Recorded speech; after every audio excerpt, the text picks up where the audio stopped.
When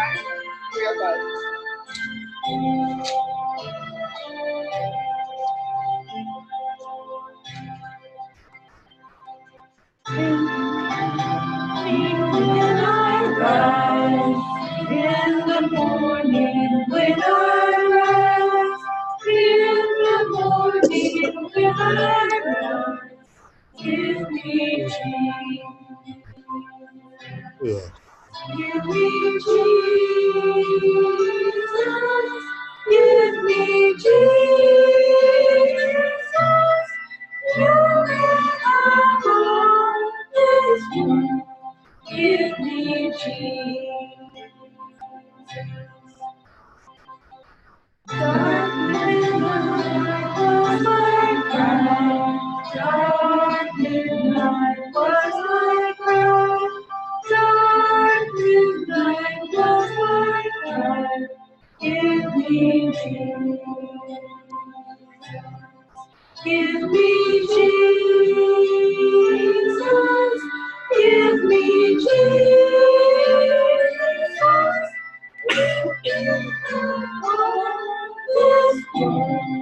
Give me Jesus. Just about the break of day. Just about the break of day. Just about the break of day. Give me Jesus. Give me Jesus. Give me Jesus. You may have all this world. Give me Jesus. Oh, when I come to die. Oh, when I come to die. Oh, when I come to die. Give me Jesus. Give me Jesus. Give me Jesus. You may have all this world. Give me Jesus. What Chris? Pray for Jonathan.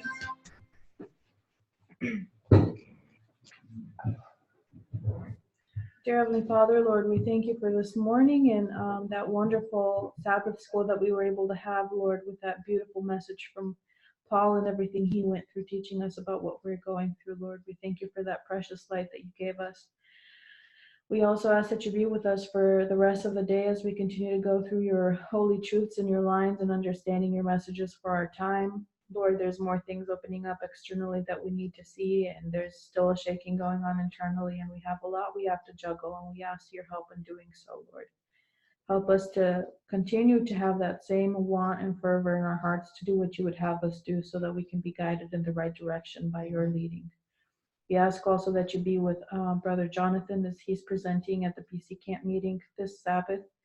Be with him, guide his mind, give him the strength and ability to go through these truths and methodologies in a way that will impress upon the hearts and minds of the people there to understand that this is truth and that there is great faith to be had out of it. Mm-hmm. Lord, we ask that you continue to be with us throughout the day and everyone else wherever they are all over the world. Help the Sabbath fellowship be a blessed one for everyone, and we ask that you do all these things for us in the Lord Jesus Christ's name. Amen. Amen. Amen. There's a BC camp meeting? British Columbia. Yeah. Oh, that's where, is Sister Allie there too? I think so. That's probably why nobody was there this morning for prayer meeting. I thought think Sister they're on their Allie went drive. to, yeah, because they're driving to Saskatchewan. Nova Scotia. I don't know. Scotia. Nova Scotia, I think. Okay. Where are you stuff? BC? On the whole British other side of Canada. Yeah, Nova British Scotia, Columbia. but British yeah. Columbia is Yeah, up north. Yeah, it's right above Washington. I found the group in Canada. I just got a note from There's a lot of them that did. Alberta, most of Alberta did, but not BC. BC seems to be doing okay. more people left. Okay. I just got What did you say, Jackie? I said I just got a note from Henry and Allison. They texted me and said that they arrived safely. They're headed for Digby. I'm not sure where that is, but he said tomorrow. He was just wishing Amen. me a happy Sabbath and everyone else too. Praise God. Thank you. Yes, you're welcome.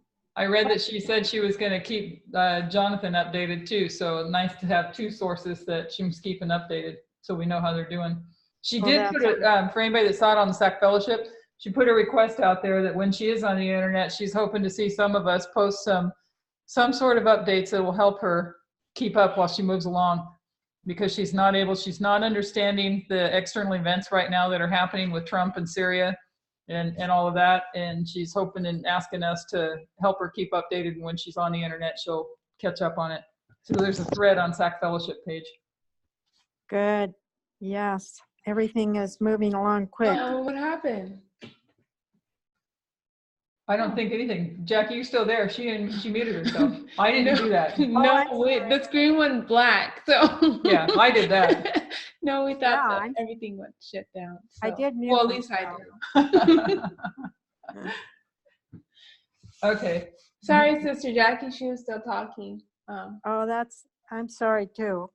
Yeah, sometimes I wonder if you hear me when I talk, but then I go ahead and I'm very conscious of muting because I don't want my mic on, when others Yeah. are talking. Yeah. Yeah, so it's all cool. Okay.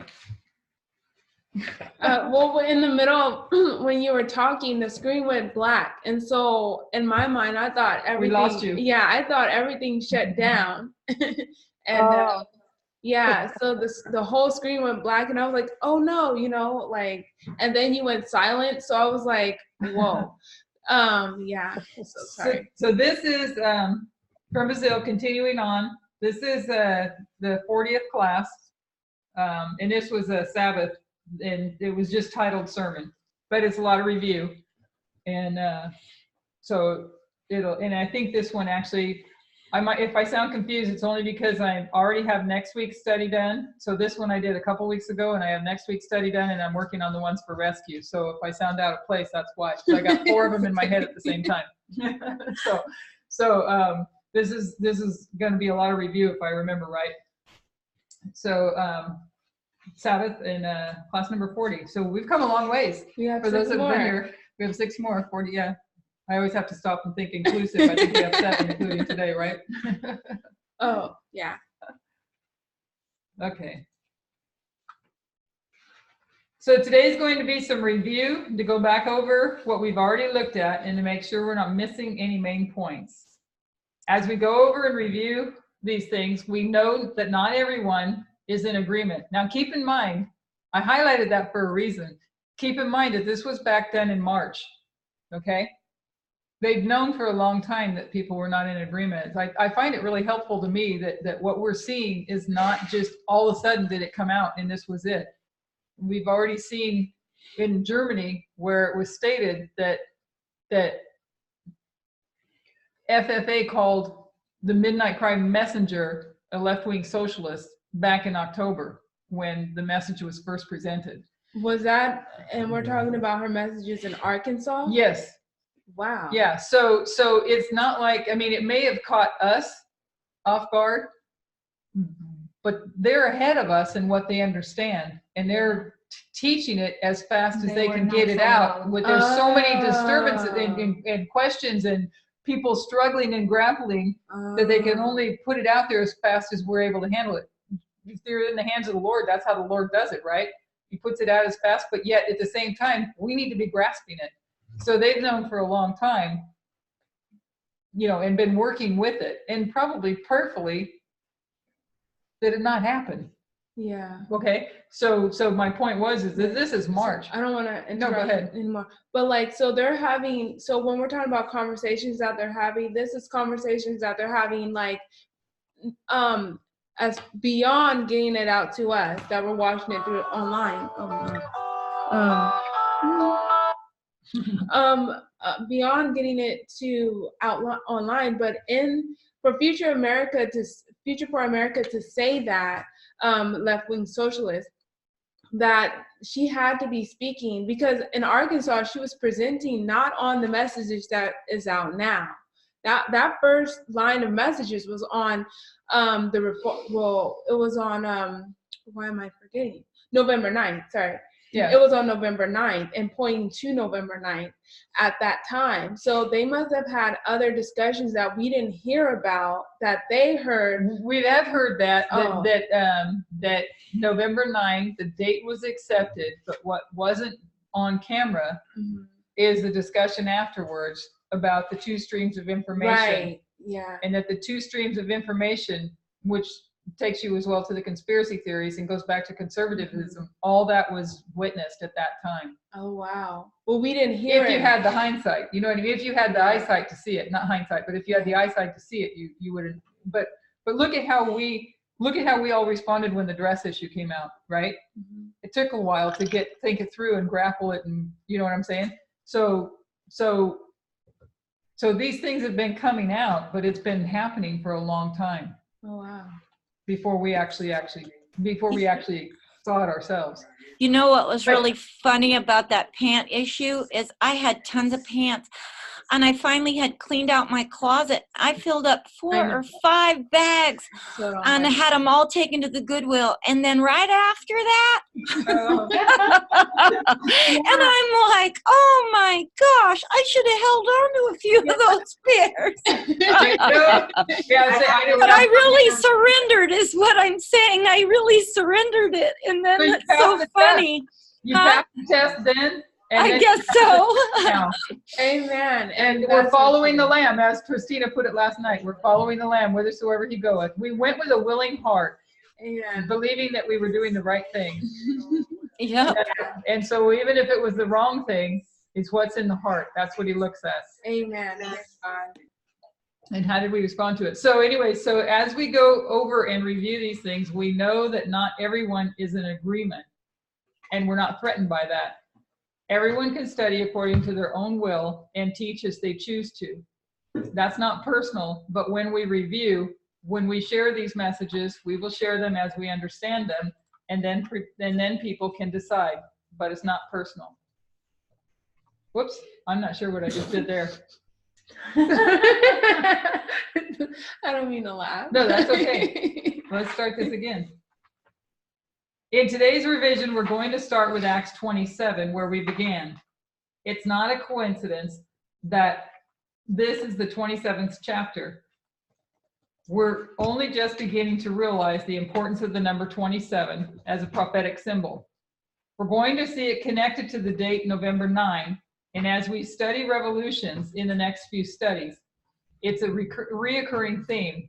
We can understand that Daniel is the 27th book in the Old Testament. What is the 27th book in the New Testament? The same book, Revelation. They are the same book of the Bible. One is the 27th of the Old and one is the 27th of the New. Ellen White calls them the same book. Both books were opened up again for the midnight cry message with the 27th chapter of Acts. Both books were opened up again for the midnight cry message with the 27th chapter of Acts. So you've got Daniel being the 27th book, Revelation being the 27th book, and Acts chapter 27 opens them up again with the midnight cry. Even as we began to study 2014 in our last few classes, it was meant to take us on a different journey into time.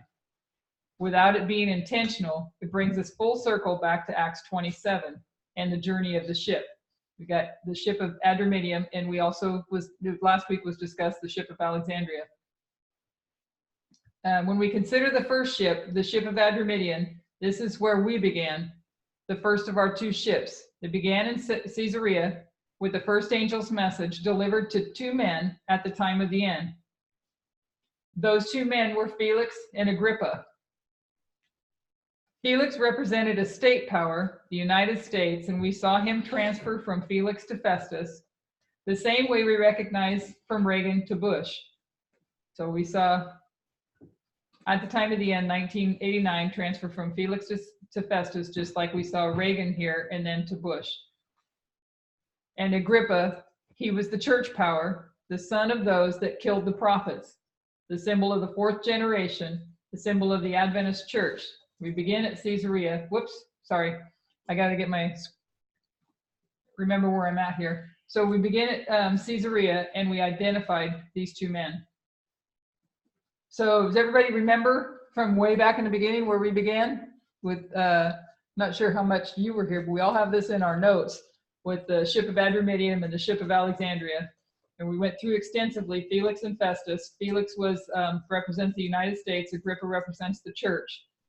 On this journey from 1989, when we remember that Alexandria was the ship that began at 1798. Then we understood that this line of the ship is telling a story, the story of these two entities, and we can mark Sidon, Cyprus, and the one we want to particularly remember is the sea between Cyprus and Myra. So we've got Caesarea, then we have Sidon, and then we have Cyprus. And in between Cyprus and Myra, we have the sea, which is Cilicia and Pamphylia. Cyprus and Myra, the Sea of Cilicia and Pamphylia. This is the sea that they sail on between Cyprus and Myra, between the Midnight Cry and the Sunday Law. So this is the sea that they're on between Midnight Cry and Sunday Law. But for those that have followed the classes, we'll mark it as close of probation, Sunday Law. We went through all that study too, where we went through and understood why it's a Sunday Law, why it's close of probation. For the institutions, it's a close of probation. For the people, it's Sunday Law. Because Sunday Law for the ship is close of probation. Between Midnight Cry and close of probation, this is the waymark of Panium. And for the ship represented by Felix and Agrippa, it sails over the sea right at the end of its voyage. Cilicia means to overturn, and Pamphylia means a nation made up of every tribe. Between Panium and Sunday Law, these two institutions are overturned. What rises up is symbolized by a nation made up of every tribe. When we draw that out, then between Panium and Sunday Law, we can expect to see the United States fall. What is the United States in Revelation? It's the sixth head of Bible prophecy. And what is coming up? The seventh head. The United States is going down while we see the rising up of what we call the United Nations. And we say what we call the United Nations because we now understand that to be different than what we've thought. So between Sunday Law, Panium and Sunday Law, we have the United States falling and the rising of what we now call the United Nations. But go ahead. Oh, you were going to say but. No, go ahead. No, I'm okay. finished. I was going to say, so is the United Nations going to look different than what the United Nations is today? So we still have a United Nations right now. It's going to be different. Okay. Yeah. Yeah. And I don't know if it's covered in this study, but it's in the upcoming studies. But we have kind of covered it somewhat, that it's going to be Donald Trump. It's going to be the United States dies, but it's the United States with more power. Right. I get that, but I'm just saying. And it'll be over the United Nations. Oh, so we won't have a United Nations. We will, but we'll be over it. Oh, okay. And maybe that's the right way so to say it. There won't. Okay, so the influence is, you know how the United Nations is many other countries. So it's just the United States. It's not. And that's why we're able to cause all the world to worship the beast. Wait, I want to say something too when you're done. Okay. What? Sister Adriana. It's not that now there's no more United Nations and it's only the U.S. Wait, we're not saying there is a United Nations. Yes. Go ahead. Yeah, I know. You told her though that it's only the U.S. There's no other nations. She was asking if there's no other nations. No, I thought. I don't know. No more United Nations? No, there is a United Nations. Wait, but the United States is over it. Say your thought because now I'm You confused. still have the UN that we know. The nations are there, United Nations together. Right. But they don't ever tell the U.S. what to do anymore. That's what we said. Yeah, Yeah. that's what we The said. U.S. tells them and everyone else. Yeah, right. That's what we said. The Yeah. United Nations is still there, with the United Nations over it. So Yeah, what's that's the what- US falling? Yes, U.S. over it. Thank Yeah, you. that's what That you was said. a slip of tongue, not a mistake. Yeah, that's what you said though originally. Yeah. Sister Yeah. Tony, sorry. Yes. Yes, it will be different. It'll be much different because the United Nations now is pretty much nations who care for other nations, who work with each other, in a lot of ways. But with Trump becoming the head, it's going to be different because he's the dictator. So it's going to be a lot different. Right. So between Midnight Cry and Sunday Law, what's falling is actually the democracy. The two horns are falling, they disappear. And whatever is rising up is going to be a different type of United States, which is all about there's a dictatorship. 'Cause there's dictatorship. Yeah, there's no more So, constitution. Yes. We have no more That's sovereignty. what's falling. But I was going to say, because we always talk about United States here, but what about SDA? What's happening to the SDA this period of The time? same thing is happening. The SDA is falling, and the movement is rising. Did I say that right? Mhm. Is So rising. what's falling in SDA and what's rising in SDA? I don't know that that's touched in this. I know we've gone through it before because they're a parallel the same way, that they both die at Sunday Law. It's falling, it's losing its influence. I don't know what to say, how to word it. But the movement is gaining its influence and its strength. But the Adventist Church, and I've heard this said in multiple things, the Adventist Church goes beyond the Sunday Law. It just has to acknowledge it's under new leadership. Just like the United States will fall, it'll still be the United States, Who but said under a it different. has to acknowledge it's under new leadership? Tessa said that How did? the Adventist Church continues on after Sunday Law. Yeah, I'm asking though, who says that they have to acknowledge that they're under new leadership? Because in the Jewish times, they still thought they had God over them, but they didn't realize they just went into cold dead legalism. Yeah, right. But they could have recognized new leadership, right? I don't What do you think mean by new legally- leadership? Because they still thought they were God's chosen people. They have to recognize the movement is now the leadership. Are you talking about inside our movement, or are you talking about like the mainstream church has to recognize the movement? Correct. No, I think that SDA is just going to go on and on. What's falling is the Adventist doctrine. And Yeah. they- That, even think- though right now they do not have Adventist doctrine anymore. Victor? Victor, we can't hear you. oh, I was just going to say on Tessa's line from Bible conference number 2, I believe, she puts the recognition of the leadership of SDA and Brother Jeff, or Elder Jeff, from 1989 to 9/11. But that's when they were passed by. So I think in our dispensation is between, it's going to be the next recognition of leadership, whatever comes after. Wasn't it already then? Wasn't it? Yeah. So would it have been when Parmenter was first given the time message? Would it go back to 2004, even before we didn't know? Wasn't that when he first had the time message of the 2520? 2012 was when he. Oh, first- okay. That's what I mean. Then Okay. 2012. Okay, I have the chart right here. So understood time. it says here from 1989 Talking to about from the 2520 we understood time. Victor's talking. We're doing other things over there instead of listening to us, so you're getting this confused. I'm listening. Okay. Victor, what are you She saying? said the Well, I'm- 2520 when he understood the time from the 2520. That's what she said. in reference to the SDA structure, I'm looking at Tessa's line and it says here from 1989 to 9/11.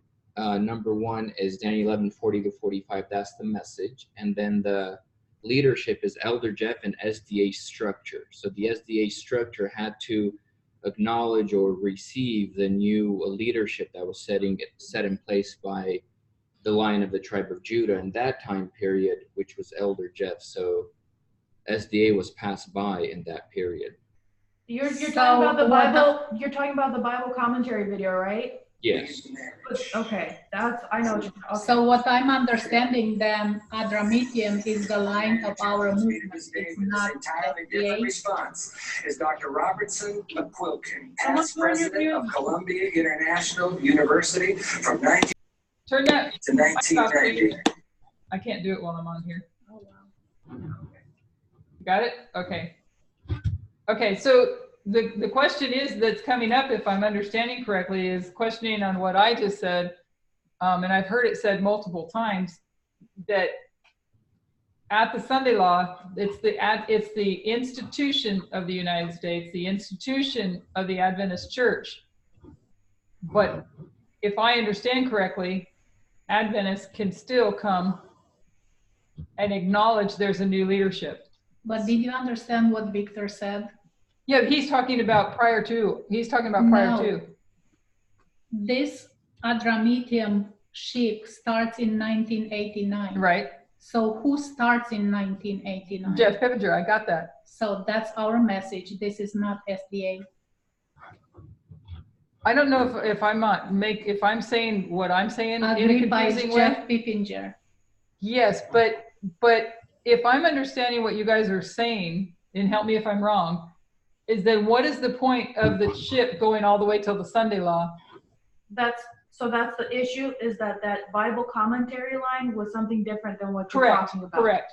So I don't think you can mix those two. Right. Correct. Because you're looking at Alexandria line and the ship of the institution going down. That one was to show that there was a change in leadership then there was there's a another change in one, leadership to come. and then there was one with Parminder and Jeff now. It was just showing how the movement gets smaller and smaller. But this institution of Adventism one, I get what you're saying, and I know there's going to be, the SDA church is going to keep going, but they're totally passed by, just like the Jews were. Right. But they're going to keep going. But that whole recognition, Adriana. just hang on a second. They're going to keep hanging on to the old SDA doctrine, okay, that is being taken out, that we're learning it differently now. So if you look at the Jews in Christ's time, it's exactly like that. They kept doing ceremonies and rituals and sacrifices, even though those weren't required, they weren't needed anymore. Those were fulfilled. And so you had to move on to this new structure, and they wouldn't do that. But I don't ever remember the Jews recognizing, like, oh, we're passed by, look at God's people are the Christians, we're not them anymore. I don't think that ever happened that I can. I don't know if I'm saying that. I don't think I'm saying that. I thought you said that's what you meant, that they recognize new leadership. No, I'm saying that they would have to recognize that the Adventist church is under new leadership. I'm not saying whether they do or don't, but they would have to recognize that it's because what is said is that the Seventh-day Adventist church continues on, just like the United States continues on, because on the lines, both of them run parallel, right? So the United States still continues on after Sunday law. So the Adventist church still continues on after Sunday law. Only it's under. But, okay, if I'm hearing you right, because I was sort of agreeing with you, Elaine, but then I was thinking, if you're blind, you would never recognize that you're not following the correct leader because you're so blind. So now I'm thinking, how could they recognize that there was a new leader, because they are blind, so blind. Is that wrong? No, that's what the Jews did. That's why I was confused too. Susan, do you have background noise? Oh, my mom's watching 3ABN. I'm sorry. That's okay. I'm trying to figure out where it's coming from. It's so low. I didn't know you could hear it from this distance. I'm sorry. That's okay. We'll just remember that, and I won't mute you when you do talk. So what I am saying, what I am seeing here that I did not see before, is that you have Adventism and United States. But 1989, you have another movement called Adramitium.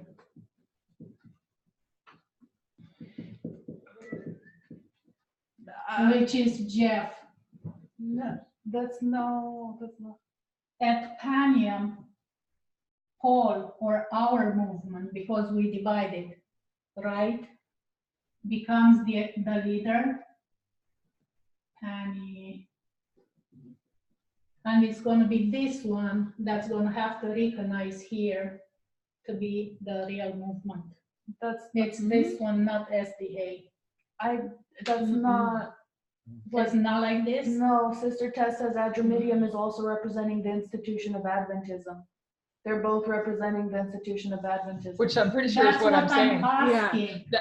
That's what I'm saying. That's what Sister Elaine was saying. Not what was on the board, but just what all the conversation that was going on. Sister Elaine was in agreement with all of that was said. Now, my question is though that about concerning Christ, because when you think of the leaders, they didn't recognize Christ as the Messiah. in order to continue on, you would have to recognize Christ as a Messiah. And he is the leader of the whole church, period. The Jews, well, from at the time when the Jews began to the end. And that's the same with Seventh-day Adventists. He is leading they were considered his people, right? But then when you rebel, you're no longer with him. You're no longer his people, if you get what I'm saying. If that makes sense. I don't know. Anybody Yeah, that I agree on everything you're saying. I think I Yeah. know what you're saying. They follow Sunday law, but they keep going. It's not how we thought. That's fine. I just get confused with what you mean by they have to realize they're under new leadership.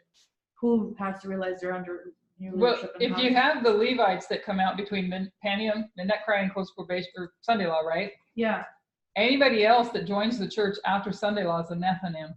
yeah. So are we saying that I think no you are Seventh-day right, yeah. Adventists can join as Nethinims? Sister Jackie has something to include. I know- Daniel 11 or Daniel 12:1 doesn't. Sorry, Daniel 12:1 doesn't happen until the close of probation. Sorry, Go ahead. I know we're Sister in the midst Jackie? of a discussion here, but Sister Jackie, she would like to read something from a paragraph from something. Sister Jackie, can you speak up and explain? I have to use it. Yes, yeah, it's this paragraph right underneath the diagram or the line. It's right in the middle. This is where my question is. It says, it's right in the middle of this paragraph, between Panium and Sunday Law. You see that? Yeah. These two institutions are overturned. Yeah. So what does that mean by overturning? It's an institution, the SDA Church, and the USA. That's Yes. what I'm comprehending of this, and Yes. or understanding of this. And we can expect to see the United States fall. So also the SDA organization will fall because it's the other institution. Overturned and it rises up in a new form. And by the way, So Sister- overturning, how does that look for us? it looks like they're between, getting Rabbia stronger. and Panium?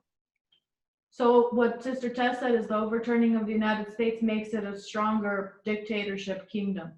Because we always thought it means it weakens it. It doesn't. In this way, Mark, when it's overturned, it comes out at the other end a strong, dominating power. So I'm wondering what that means for the SDA Church. Yeah, It's a new leadership. We're That's still my Seventh-day thought, too. Adventists. It's a new leadership. They wouldn't have anything more to offer though, would they? Not the church itself. Well, But they it's have, under they new have to leadership. get the false Lateran, isn't it? I'm just, you know what, I think what's missing is, and I don't know that I can't be the only one that has seen this because we're all watching videos, because it's been stated in several videos, and I don't remember which ones, that it's still the SDA church afterwards. The SDA church will go on, but it's under new leadership. That would be this movement. And those that may acknowledge it, I don't know what that means because if Daniel 12:1 doesn't happen until the close of probation, then do they become Nethinims? But it remains the Seventh-day Adventist church, but it's under a new leadership. You're saying we would be the leader. That's the way I took it. Because that's not what she. No. Hang on. I think it's valid to say that in every dispensation, there's an illustration of a leadership that the Lord sets in control. I'm looking at this line of that Sister Tess has from Bible Conference video, and at every dispensation, you see a new leadership being illustrated or manifested. And if you start at the very beginning, it shows Elder Jeff and SDA structure. The SDA structure has to acknowledge that Elder Jeff was the new leadership being raised up in that time period. Then from 9/11 to 2014, you have Elder Jeff and Path of the Just. Path of the Just refused to acknowledge Elder Jeff as the new leadership. And then from 2014 to 2019, you have Elder Parmender and Sister Tess as the new leadership, and Future for America refuses to acknowledge this new leadership. So from 2019 to Panium in the next dispensation, I think there's a same illustration. But we're looking at the institutional line of Alexandria, which just looks at SDA throughout the whole thing. You know what I'm saying, Victor? Because what Tess showed is the people who looked to Paul for leadership, he was their leader. But the ones who don't, I don't think that this movement become the leadership of SDA, because we become separated completely. Isn't it? We're a whole separate, like the Christians were separate from the Jews. You can't say the Christians were in charge of the Jews because they wouldn't listen to them. That's why I'm getting confused, because that model, they're supposed to look the same, because that's the alpha, the omega of the alpha of Moses there. So, Well, the institution falls. They go on with their worthless ceremonies, correct? yeah, They it's like become, they just blend in with the Nephilims. It's probably how God looks at it, who the leader is. It doesn't have to be the general conference say, oh yes, Jeff Pippinger was the leader. They will never say Right. that. yeah. Right. But after signing the law, something will happen, because Sister White says that they will recognize that we were right. Correct. So Can I find that quote? I don't know the words in it, but we can look it up. So they do, was somebody going to say something? Was there established consensus and agreement? So while the US is falling and the UN is rising, we know that though it's the US that falls, we know that on this side of Sunday law, after Sunday law, that it's a US in a new form. The same thing happens with the SDA Church. The SDA Church falls and it rises up in a new form, and that's this movement. Yeah. All right. And anybody that's in the SDA Church after Sunday law. Hold on, you said that the SDA Church, is that what she's saying? That this movement is what rises up at Sunday law? What rises up? If we're following parallel, something rises up. It's not the Seventh-day Adventist Church. She did say it's this movement. She did say it. I remember watching that, and she did say it's this movement. While the church is falling, it's SDA. She says it's SDA. Sorry. Now, when you look at the line of United States, it is within United States, the Constitution goes down, and then a stronger United States dictatorship is coming up. We're so talking about the within Adventist Church. Yes, but within SDA should be the same thing. If their doctrine, their good doctrine is falling, then a stronger Satan. I don't think that's it. I mean, I need to review the videos to see what you guys are trying to say, but I mean, the way I understood it to be, it's this movement that is rising up. Yeah, it's God's church. The SDA Church is God's church. Amen. And it's God's church that is going to rise up in a new form. Is it maybe the church triumphant? That's what I was thinking. Yeah, the ensign. Yes. Yes, it's the church triumphant. Yeah. But also, but also, it's making me realize that the Sunday law, even the final Sunday law that we thought might even be a real Sunday law, I'm now leaning to think it will never be that kind of Sunday law, because then it will never be. They will still be holding on to those doctrines and expecting to see something that they will never see. Same as, like she says, the Constitution. She says it's, what is the word she uses? It doesn't mean that it's done away with. It just means it's still there. We still have the Constitution repudiated. That word repudiated. It means that even though it's still there, they're not doing anything that really goes along with the Constitution. But so many people will still think that we are holding to a Constitution even though we're not anymore. Does that make sense, what I just said? That makes sense. Yeah, it's going to look like the dictator governments that have a constitution, but there's so much corruption that no one pays any attention to it. Right, exactly. I agree. Okay.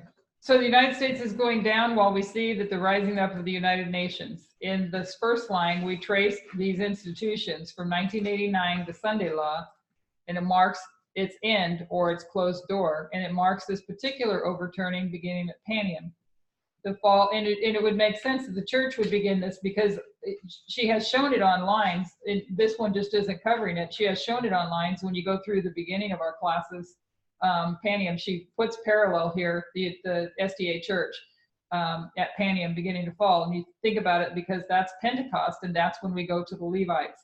So they're falling because they're losing the people that they're losing. They're losing the power over the people with their false doctrines. And so they come to a fall while the church triumphant rises. So at Sunday law, it marks its end or its closed door, and it marks this particular overturning beginning at Panium, the fall of the sixth head, and then the rise of the seventh head. So the lamb-like horns and dragon voice of the symbol point to a striking contradiction between the professions and the practice of the nation thus represented.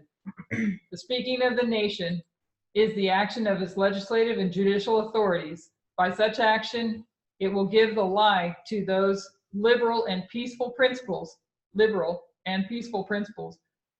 which it has put forth as the foundation of its policy. The prediction that it will speak as a dragon and exercise all the power of the first beast plainly foretells a development of the spirit of intolerance and persecution that was manifested by the nations represented by the dragon and the leopard-like beast. And the statement that the beast with two horns causeth the earth and them which dwell therein to worship the first beast indicates that the authority of this nation is to be exercised in enforcing some observance which shall be an act of homage to the papacy. And I started to read this morning, but there's several articles in it. If anybody wants to look it up, and I don't remember the title, but I do remember the date. It was A.T. Jones, and he's talking about the image of the beast in 1892. And I read the part of the first article, but there are several, but I think that they're going to be very helpful. It's Advent Review and Sabbath Herald, May 31st, 1892. And then the following articles after that. And it's talking about, as opposed to a Sunday law, it's talking about the image of the beast and showing how they put in the image of the beast. I'm trying to remember a couple of the details with it, but it was how they argued putting this as a Christian nation and who was actually doing it. So anyways, I think there's some information there to be gleaned from. I didn't get through it enough and didn't have time to go through it enough to bring anything more, but it is talking about the image of the beast, which was what we're looking at now, as opposed to it being a Sunday law. So it's discussing the lamb-like beast, the previous quote, and in another passage, Ellen White says the lamb-like beast was risen up in 1798, which is the story of our second line. And that's the ship of Alexandria. This lamb-like beast is raised up, but you come to a point where it speaks like a dragon. She says that it uses its power when it speaks like a dragon to force others to pay homage to the papacy. When we come to the history of the Sunday law and the United Nations, who's forcing this homage? It's the United States. So we talked about shipwreck, but that's not where the United States ends. That's where the lamb-like beast ends, the sixth head. The whole pretense of being lamb-like ends because it speaks like a dragon. It's the United States as the world's superpower in this history. But it's the United States as the world's superpower. And so we've got the United States. I don't have it all on here yet. There we go. 1989, it's the United States as the world's superpower here. And then it's the United States as the only superpower here. So we talked about shipwreck, but that's not where the United States ends. That's where the lamb-like beast ends. Let's see. But it's the United States as the world's superpower as well. The United States is the sixth head, and it's also the seventh. You have the 10 kings, but there's one king over them all that controls them and pulls the strings, and that's the United States. So though you have the 10 kings, the United States is above them all. Just like when Gorbachev said that he wanted a multilateral, is that how you say it? Multilateral, okay, as opposed to a unilateral. And this is going to be the United States as a unilateral power over the nations. Let's see. What we're marking is a transition in power. It's not dying, but rather it's changing its identity when it speaks like a dragon. We can see its progressive fall. And why would we mark this at Panium? Donald Trump speaks about 1989, and when he talks about that history, he says that 1989 was the history of two things. He parallels them. The United States, the rise of the United States as the only superpower, and it's also the rise of the internet. So this is Donald Trump saying this about 1989, okay? It was the history of two things, let's see here, the internet and the World Wide Web, cyberspace. We come to the history prior to Panium. We've had this interaction between church and state, but there is a restraint. Because after this history, before Panium, so after all this history, before Panium, the United States ceases to be the world's superpower. We have the resurrection of the King of the South. We've got this resurrection that happens of the King of the South, and it acts as a restraint. So the King of the South is actually restraining temporarily the United States from being, again, the world's superpower. How does he restrain? How does the King of the South restrain the United States? Spheres of influence? Through the spheres of influence. We come to this history, and the world is divided into two spheres of influence. We see Venezuela, Syria, Iran, Iraq before 2003, Ukraine and Afghanistan and other countries as well that are split between Russia and the United States. When the United States wants to enforce their will, Russia has too much power at the United Nations, so there's a restraint on what the United States can do. That's interesting when we realize that, I'm going to tap Adriana's mind on this one, when Russia was too weak to help its spheres of influence. That was back in Bosnia, right? In Bosnia, Serbia, and then you also have the United States with Kuwait, where Russia was too weak to help its sphere of influence, right? Right. So I'm just thinking a thought out loud, sorry. So right now, Russia has too much power, so the United States is under restraint. So that would you be able to say that the United States doesn't have all the power it needs yet to do what it wants to do, just like Russia didn't have the power to do what it wanted to do? To help its spheres of influence. So when Russia's out of the way, when Russia loses its spheres of influence, the United States has more power.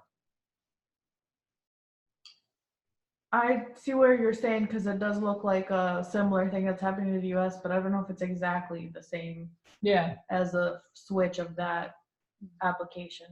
But there's the other lines that show us the battle that's happening now, that the US is being weakened. Yeah. Because Rafia is the U.S. losing, so it is being weakened. It is being and weakened. it is a spheres Especially of with him influence doing war. what doing Trump is doing. Yeah, and it's Russia. Yeah. Okay. Miss Sister Jackie has a question. Go ahead. Sister Jackie, you have a question? Yes, I'm here. Because we're talking about this right now with the spheres of influence, especially with the US and Russia. And with what Trump just did, pulling the troops out of Syria and giving Russia more power there in that country, I mean, this is what it appears like, is what is happening. So how does that connect with where we are right now? Rafia. On the United States looking like less power and Russia having more power. It's like there's so many things going on at the same time. It's hard to I know, put it all together and make sense of it, because you're thinking, or I'm thinking anyways, why would the United States just hand this power over? But what's interesting is you take Kaiser Wilhelm and what Adriana was sharing about him and the others also the other day, is how Kaiser Wilhelm worked on his through personal relationships and not alliances. So through his personal relationships, while we have war and peace at the same time, that Donald Trump is, and maybe I'm wrong on this, is he doing things for Putin for personal reasons, for whatever the reason, I don't know, but no, for whatever the reason, I don't know, but at the same time, he wants all the power. So is it his arrogance and his pride and his Sudafed? The secret meeting that Trump had with Putin and Heraclea, something happened there. that because before that Trump was pushing against Putin, and then they had that secret meeting, and all of a sudden Trump is a good little boy and he gives Putin everything he wants. So Putin has something. I think there was an information war thing there, because if you look back at the Christopher Steele dossier, the one with the women, the Russian women, Yeah. all of that, he was, if you look at how Tess looked at him, he was a legitimate source. That stuff was true. Yeah. Oh yeah. All of that stuff that he did was true. And Putin has everything he did in that country. Yeah. He has everything on him. So About what Trump did in that country. yeah. And I'm sure there's videos, all kinds of things. And that he could seems to just- have extreme confidence that it'll never come out, So because he acts as if yeah. it's all good and none of that's ever going to come out, and yet everything seems to be crumbling around him right now. yeah, exactly. You could just see Yeah. it. I just watch him on the news, just like, oh my, you can't really see it, but you could tell. He is just, yes, you can, because you can look at his anger. You can look at his anger. You can see him starting to get upset. It's getting to him. He's like, why is this all going like bad? Like, where's this coming from? Whistleblower after whistleblower, and then all of this stuff in the media. Oh, you got to be kidding me. So you can just see it in his expression. But there's something that I want to say, Sister Adriana, and it just lost my thought. I'm sorry. No, it wasn't you, but it was something you said that I think I had a question about or a comment on. I can't The remember. secret information that Putin has on Trump. Oh, yes, thank you. And so, it was coming back, but I can't remember. It was The women in Russia. No. Secret. Blackmail. Yes, thank you. So yes, Putin is trying to. Don't lose it. You keep talking. Yeah, that was it. Blackmail. Putin is, he's blackmailing Trump, right? Right. That's what he's doing. Wow, that's interesting. Yeah, so whatever is happening now, that's what's weakening United States and giving strength to the King of the South. But it's really interesting how he buys into or he's using it as his, I don't know, whatever you want to call it, when it comes to Ukraine. Because Ukraine was the center of things in 2014, and Ukraine's the center of things now. And so here he is trying to make it look like Ukraine, going with the conspiracy theories that Ukraine is the one that interfered with the election as opposed to Russia, when his own intelligence community proved that Russia interfered with the election. So he's putting this on Ukraine, but look at all his motives with Ukraine, because he wanted Ukraine to help him win the election. He went on that, was it George Stephanopoulos, when he interviewed him and came right out and said, well, yeah, I'd take dirt on my opponent if from another country, if they offered it. So, I mean, he's boldly said these things, that he would do it. And he would do it, and he did do it. But what you have is people that are just so blasé about what politics does, and they just, you know what I mean? It's still gray for some people. It still has to get black and white. So Sister Susan has an interesting question. She says, you know how Jeff passed the torch to Parmenter, but then he rescinded and came back as a leader again? Will Trump do something similar? Ooh. That. No. What? Let me go spoon. Because what if he does do that? He hands the torch to Pence and then takes it back again. I've always wondered about Pence, just because Rome comes They in. want Pence out of office too. Because sorry. Rome comes in before Panium, right? Was it before Panium or after Panium? To help the King of the South. To help the King of the South. So he's already doing that. So wait, say that again. Never mind, go ahead. What? Never mind, go ahead. Strike that thought, because I'm thinking out loud. But no, that's a good point, because if as internal and external, if Jeff gave it momentarily to But wouldn't they have to be at basically the same time? It's the same. It is the same. What are you talking about? Because Jeff handed the mantle in March and took it back the same year. But Trump hasn't handed the mantle to anybody. It's not over yet. Oh, yeah. There's So still that She what says, King of the South did.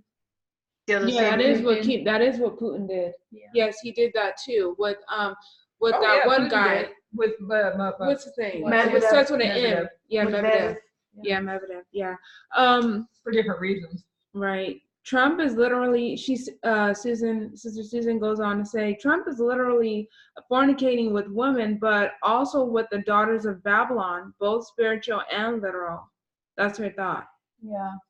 Interesting. And then, sorry, Sister Jackie says very honest about that. He is very out in the open. If you Well, wanna and that elaborate on goes that. back to the video that he did before he was, I think it was before he was elected, when he said that he could stand on Fifth Avenue. He's proving to us today that I can stand on Fifth Avenue and shoot somebody and nobody will do anything. Did he say nobody will do anything or nobody will care? But he's proving to us today, and think about pride cometh before a fall, right? That God is allowing him to go that far for in mercy for people to wake up and see. Yeah, and what does the Lord say? He says, "Your word will condemn." What does He say? He said, "It will be your word that." By your words? Yeah, by your words you are.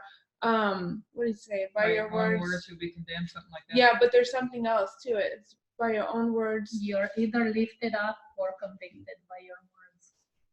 No, So that's not. So we got Let me see. we have 1989. We have the United States, and Donald Trump recognizes these. He links the only superpower to 1989 in cyberspace, the World Wide Web. He links this to this period of time. So Donald Trump is not oblivious to. By your words you will be justified, and by your words you will be condemned. Yeah, and that's exactly exactly what is happening. So then the King of the South, there's a resurrection with the King of the South. We went through all that, understanding Daniel 11:40, that if there's a deadly wound of death and a resurrection of the King of the North, then part B is a deadly wound of the King of the South, a death and a resurrection. So we see the Cold War back here, with the death of the King of the South, and we see this resurrection of the King of the South. Now there's two superpowers that are using spheres of influence to gain their ascendancy.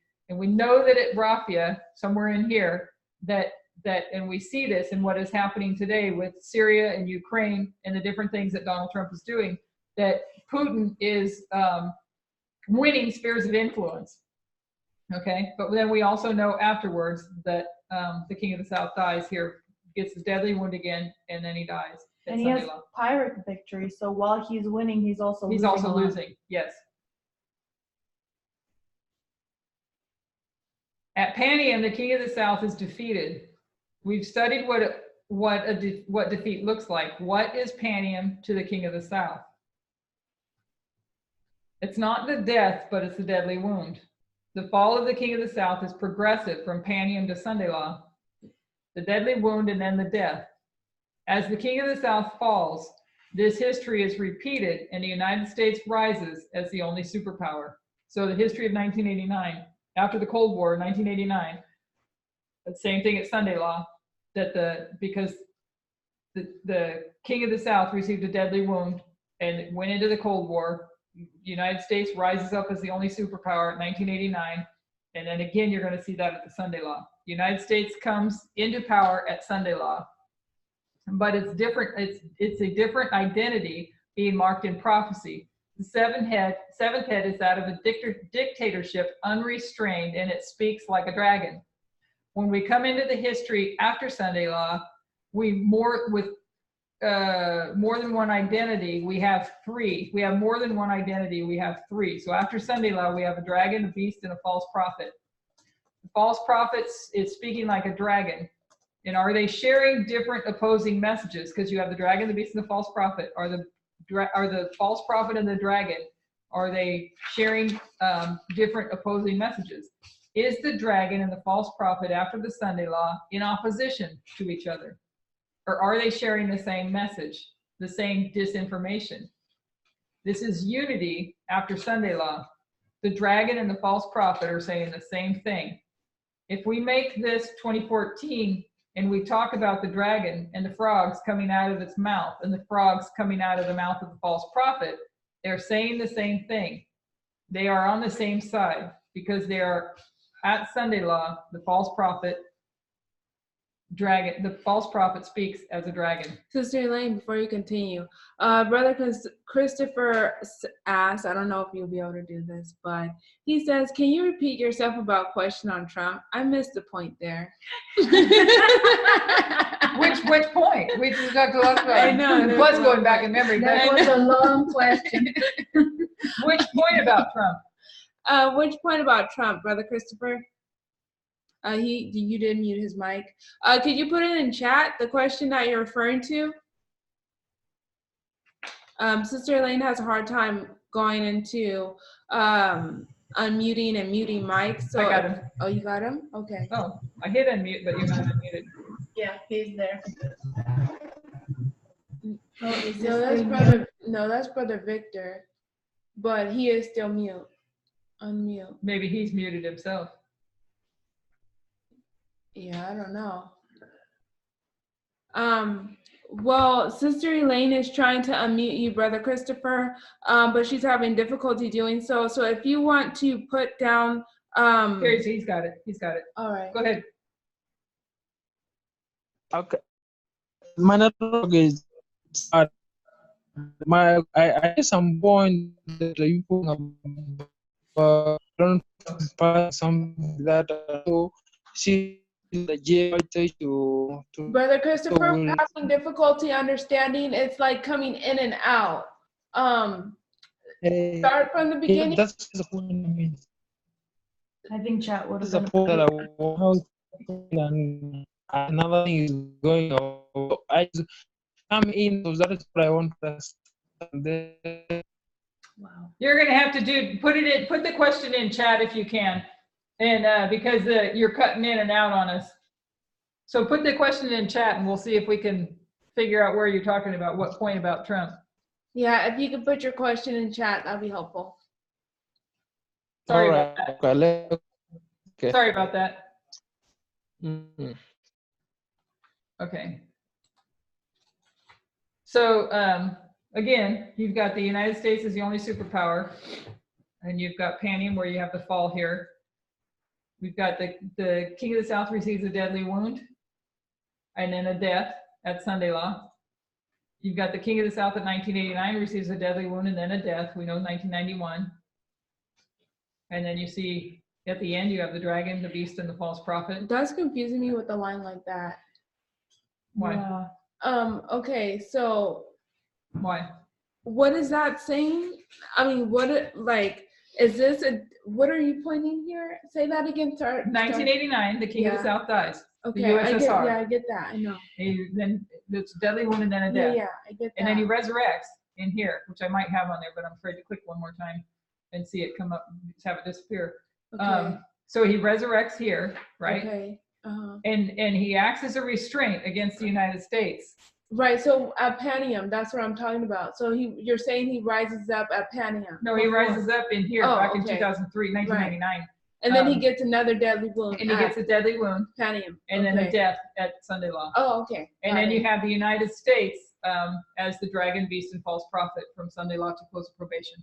Okay. The only superpower. Right. Okay. So then she was talking about if we make this 2014 right here, Sunday Law, we look at our Sunday Law. If we make this 2014 and we talk about the dragon and the frogs coming out of its mouth and the frogs coming out of the mouth of the false prophet, they're saying the same thing. They're on the same side because they're at Sunday Law. The false prophet speaks as a dragon. So in chat they were talking about that, right, Sister Elaine? The beast, the dragon, false prophet, 666. Yeah. I thought you would have put your study in there that you showed us.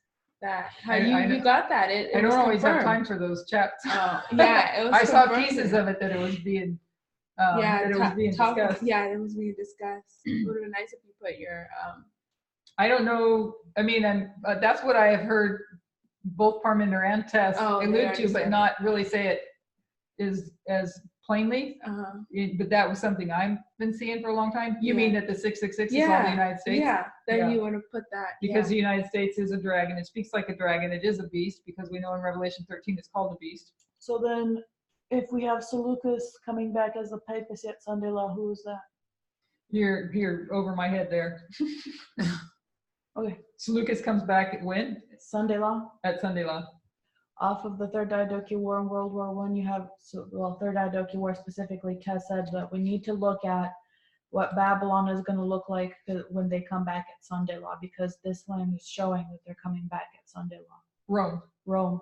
Papacy. Vatican. Yeah. Francis. Yeah. Yeah. Yeah. Oh, so yeah. And they're gaining a big territory, almost as much as Antigonus has at that point. because they take Babylon. Makes me think even more so that article might help, because Which it one? had to do, the one I was talking about, A.T. Jones earlier. So mark it down so you guys can look into it. It's Advent, it's under the Pioneer Writings, select A.T. Jones as the pioneer, and then it's Advent Review and Sabbath Herald, May 31st, 1892. Which Like you I said, I guys- didn't get a chance to read much of it, but what I did read was, it was over the argument of labeling this as a Christian nation, and it was talking about those that were, I can't remember the names, I the wish ones I- that sent Columbus on his journey, the queen and the king that sent Columbus on their journey, Oh, I know that story. and that Yeah. who were they representing? They were representing wow. Catholics. So there's some stuff that might intertwine with that might be helpful. I don't know. I can't say that for sure. Just based on what I'm reading, what I was reading, it sounds like it could link to seeing how even though we're seeing it's the false prophet, but also seeing that it's the Catholic Church somehow. I wish everything was on video, because it's more faster to just pick things up, and then I don't have time to read everything. But sorry, Sister Elaine, but Brother Madam, he has a question. He says, how is this three false union gonna look like in some other countries? We have got clear picture in the history of USA. What about the rest? How is that union gonna affect them? Well, because like we were saying, when it comes to the United States rising as the only superpower, where you go back to 1989 when Gorbachev, well, I don't know if it was 89, but Gorbachev, when he first introduced the phrase New World Order, he wanted it to be multilateral of many nations. And the United States, no, we want to be unilateral and we want to be over all of you. Yeah. So at Sunday Law, they achieved that. And the United States is the only superpower, and it's over all the world. So does that answer the question? I think That makes sense. Yeah. I that's still the think question. it's because it's using buying and selling the merchandise to keep the other nations in check. Do you know what I mean? Like the trade, the and stuff trades, like that. yeah.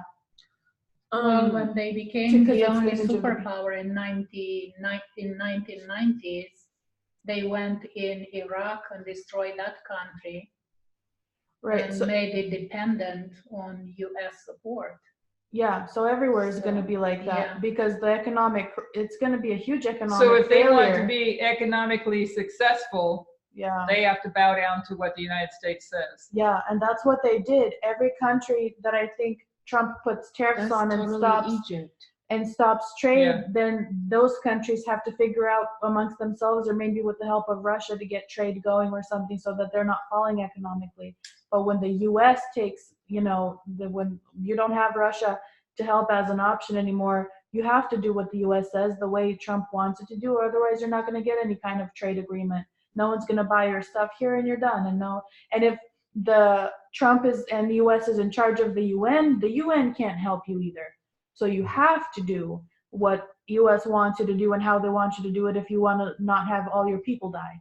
So You have to. So what about what he's saying about so what is it that he's saying about with Turkey, with what he just did and allowed, because they're putting sanctions, he says, well, I can destroy your economy. Yep. He can control their economy and their money. Yeah. And When make he them fall. said that, Who said who? What? Trump said that about Turkey. So he says, yes, I'm taking out our troops. And help me if I get this part wrong, but I've taken out our troops. But you're not supposed to step over the line and do what you're not supposed to do. And they did that. And they did it anyways. And Yeah. he's saying, well, I can destroy their economy. He is saying he can did say destroy that. their Yeah. economy. He does it, but what is he doing? He hasn't done anything yet. No. no, but he can. He But can he put can. tariffs like he did. What he did with China. The mess that they've been in since he did that. There's no wonder they're willing to come back to the table because they've really been struggling. And along with all the revolution, the thing that they're doing because of Hong Kong, and before back in the day they did this with Taiwan also.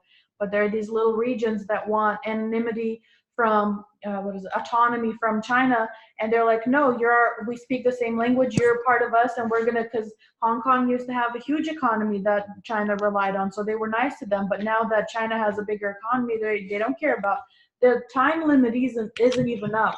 they gave them peacefulness to be by themselves to like 2046 or something. Hong Kong is supposed to be able to be autonomous from China because that was the deal they struck with the British Empire. And they're forcing themselves on that country now, and they have all this. So they're so vulnerable. And Trump was using anything he can. And Adriana, it's your phone. It's your phone. Yeah, Adriana's Victor's sister. Oh, Yeah. sorry, I forgot. It's My okay. bad. There's two Adrianas. Anyways, so the tariffs, they're weak and Trump takes advantage. And with the tariffs, no one can buy now. And so that the U.S. is a huge, buyer of all those products. The same, he did that with Mexico, with all the countries in South America, in Europe, in the Middle East, anywhere you want. It's this economic thing that he keeps doing that keeps messing everyone over. And then the monetary fund that we were talking about, that they're in charge of, if your country is in a horrible economic state and you need aid and you want to submit an application, well, you can have money to help, except for you have to, do what we want you to do. And the U.S. has the major, just a second, and the U.S. is the major voting power in the IMF. So, okay. Go ahead, Tony. Sorry, I talked too much. I think it was in our devotional, Christine or Adriana, where maybe here, where we were learning that Trump has went to every country and he says, if you don't play ball with me, I'm putting a tariff on you. Doesn't that sound like sound like no buying and selling unless you take the mark of the beast? Yeah. That's what I've been saying. That's what you're saying, yeah. I'm getting it. Sister Tony, what did you say? The last part, what did he say? What did Trump say? He says, if you don't play ball with me, then I'm putting a tariff on you. Oh, then I'm putting a tariff on you. Okay. So literally what we're witnessing is, if you can't buy or sell unless you take the mark of the beast, unless you accept the United States as the only superpower, and we're going to be a church-state union, and we're going to tell you what to do. I mean, it's the thing, it fits, because if you have the Sunday law being started to set up in 2014, then you have to have the enforcement of it to start to be set up also. It's progressive. Yeah. And it's getting worse and worse, this economic manipulation that he's doing. And the only reason I ever got that connection was because of that Solomon and the 666 thing was the only thing. And since then, I'm like, this is legit. Yeah. Okay, can I include some of the chat real quick? Yeah. Okay, so I'm gonna get to you, Brother Christopher, but let me get to Sister Susan first. But before I get to you, Sister Susan, was your question answered, Brother Madam? This is awesome. I love doing this. Okay, I hope so. If it was, please put it in the chat. And then Sister Susan, she says, I wonder if this PG&E shut off is somehow being used to hurt California business, etc. Cali is very liberal and a big foe to this Republican regime. I don't know. I don't either. I don't know. I think I think that's a private business thing with California, with PG&E, just because of all the nonsense. Yeah, and then so Brother Christopher says, we saw what happened internal of how Elder Jeff Pippinger recognized and expects Parmenter as the exponent of the UN as the seventh kingdom of Bible prophecy and second messenger to take over the job of taking this message to the rest of the world. And as Jeff dies, again he resurrected or came back and shallow what he had confirmed beyond reasonable doubt. Then question is, do we see the same thing external, the line of Trump? If yes, how will it be? I think it was already question. Yeah, I think it was kind of already answered in there, but we kind of don't know. We don't know. Yeah, we don't know. We don't know yet. We don't, but I just keep seeing that this is more like Nixon than Clinton or what's his name. So I'm really wondering if it's going to be Trump's ousted. Yeah, other than the fact that the lines, and she's been teaching it plainly that the lines say no. That's why I sent you that text earlier in the week. That the lines say no what? That because the United States falls and the United States rises, it's still the United States. So she's placing that and using that and other things to say that because Trump Trump will have this defeat, right? But it's still Trump on the other side. So how that's going to happen and what it looks like, I don't know. Because Well, that's because there's the elections next year too. So if he gets elected again, then it's still Trump. right, So you have a defeat, but then you have Trump right back again. right. And you have him come back under the same underdog circumstances that he did in the first election, where the United States revolted against the status quo and brought him in. So I don't know. I could be wrong though, but He's got a lot of people that like corruption and they love his rallies, yeah, and they are rising up. yeah. I was watching the news with my brother the day, and they had men from, I don't know if it was Nebraska, somewhere in the South, Good. just praising him for all of his, they were people who owned businesses and stuff. They were just praising Trump and for all that he has done, building up the country, and even with the tariffs, they were, well, this is what he has to do. And so there's just a lot of people out there. I think we're on slide number 3, maybe 4. Oh, I don't remember. no. Okay, let's keep going. Okay. When we see this change in identity, it's the same thing we're observing with November 9. And when we talk about Donald Trump, we're going to discuss that this week. We come to November 9, which is our close of probation. And remember, this is Sunday law in Acts 27. This is the close of probation. We can take Sunday law. Let's see, when we come to November 9, which is our close of probation, remember November 9 is Sunday law, okay, in Acts 27. This is our close of probation. We can take Sunday law and overlay it with November 9 and observe the same structure, the same waymark. So we see this is like close of probation here for the priest, and this is the close of probation also for the institution, the actual Sunday law, the close of probation of the institution. So, which makes us wonder, what do we mean by shipwreck on that cold November morning? When we come to this date and we look at the history that we overlay it with, we see Kaiser Wilhelm lose power.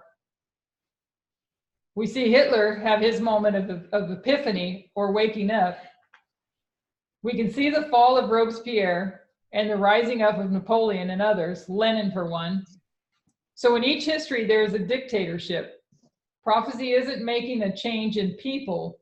Both periods are Trump, but there's a change in identity and restraint is removed.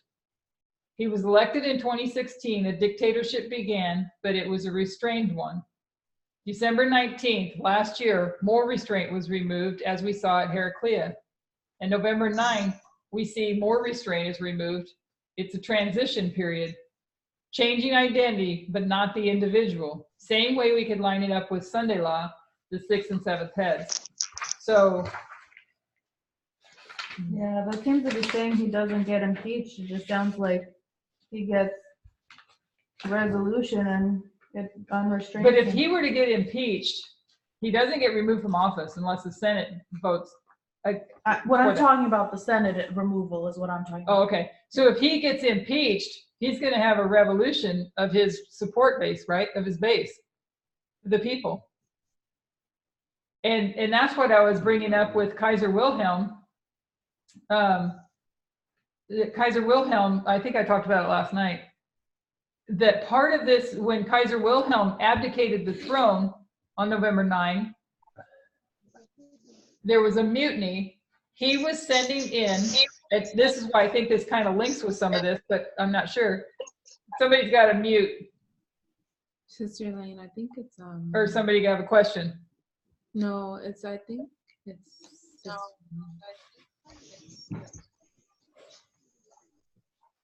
Okay. Okay, so in the Kaiser Wilhelm story, Kaiser Wilhelm, as Adriana was pointing out as well, and a couple of others, that he worked through personal relationships. He was kind of crazy, like Donald Trump, and Sister Tess says that if you can line up Trump with Kaiser Wilhelm and the things he's doing, and if you add Hitler, you have a perfect match. Putting the two together, perfect match to Donald Trump. So Kaiser Wilhelm, he knew he was losing, and somebody else might be able to fill in the details on this, but he knew he was losing, and he did not want, and I was trying to find more, I found a few websites that told this story, but not quite the same way, but here's how she said it, he knew that they were losing. He did not want to lose his ships and his navy to the British. I'm pretty sure it was the British. Maybe somebody remembers that. So he purposely sent orders for a suicide mission so that they would be destroyed and their ships would be destroyed, and they would not have their navy and have their ships afterwards. So the sailors came to realize that it was a suicide mission, and they knew what was going on, and they all got together and they mutinied against this order. Okay, more and more people joined, and this became this revolution against Kaiser Wilhelm. So I don't know how that fits with what we're witnessing right now, and maybe I'm thinking of it backwards because it's hard to keep all these things juggled in your mind. I don't know if I'm the only one with that, but you've got this impeachment coming up, and there's an awful lot of people, and even Republicans now, since he did this pulling the troops out of Syria, that are now against him. He has more against him now than he had before. He has his own people now against him. So I don't know what that means, but we do know that at November 9, there's a transition from one phase of a dictatorship to another phase of a dictatorship.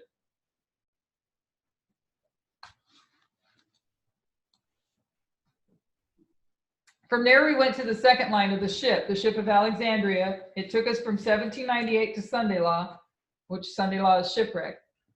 Then we marked its path from 1798 to 1989. We observed the path of the United States in Adventism, and we've been. Excuse me, Sister Elaine, sorry to interrupt. How many more slides do you think you have, and what time do we stop? We stop at 1:30. 1:30. Okay. We stop at 1:30. I don't remember how many slides are here. I'm only asking because just in case someone comes up, so I know. Yeah. when to. Okay. We stop at 1:30, so hopefully we get through all the slides. Yeah, that's what I want. Okay. So we've got the ship of Alexandria here. We've got the ship of Adramyttium. We just reviewed the ship of Adramyttium, and now we're looking a little bit at this ship here. So we come to, let's see, we observed the path of the United States and Adventism, and we've been connecting them all in these histories, 1844 and 1863. We know that in 1863 is when they went off course. What we've come to realize is an intimate connection between the institutions of Adventism and the United States. These threads are woven together. Around this time in our studies, we consider it as an important principle that is foundational to what we've been understanding. Our waymarks are more like needles. If you want to place 1798 or any of this history, we'll say 1989 and 9/11, what are these waymarks? They're not just waymarks, they're separate and distinct. They're needles, and you need to get a thread and you need to connect them. If we want to understand Raffia, we can't pick up our thread at Raffia or any other waymark. We need to connect its development from the beginning. So you can't just go, and I don't have Raffia on here, but you can't just pick up someplace along the line. You have to be able to thread your needle all the way through the events, all the way back. God declares the end from the beginning. He declares Raffia and Panium from 1989.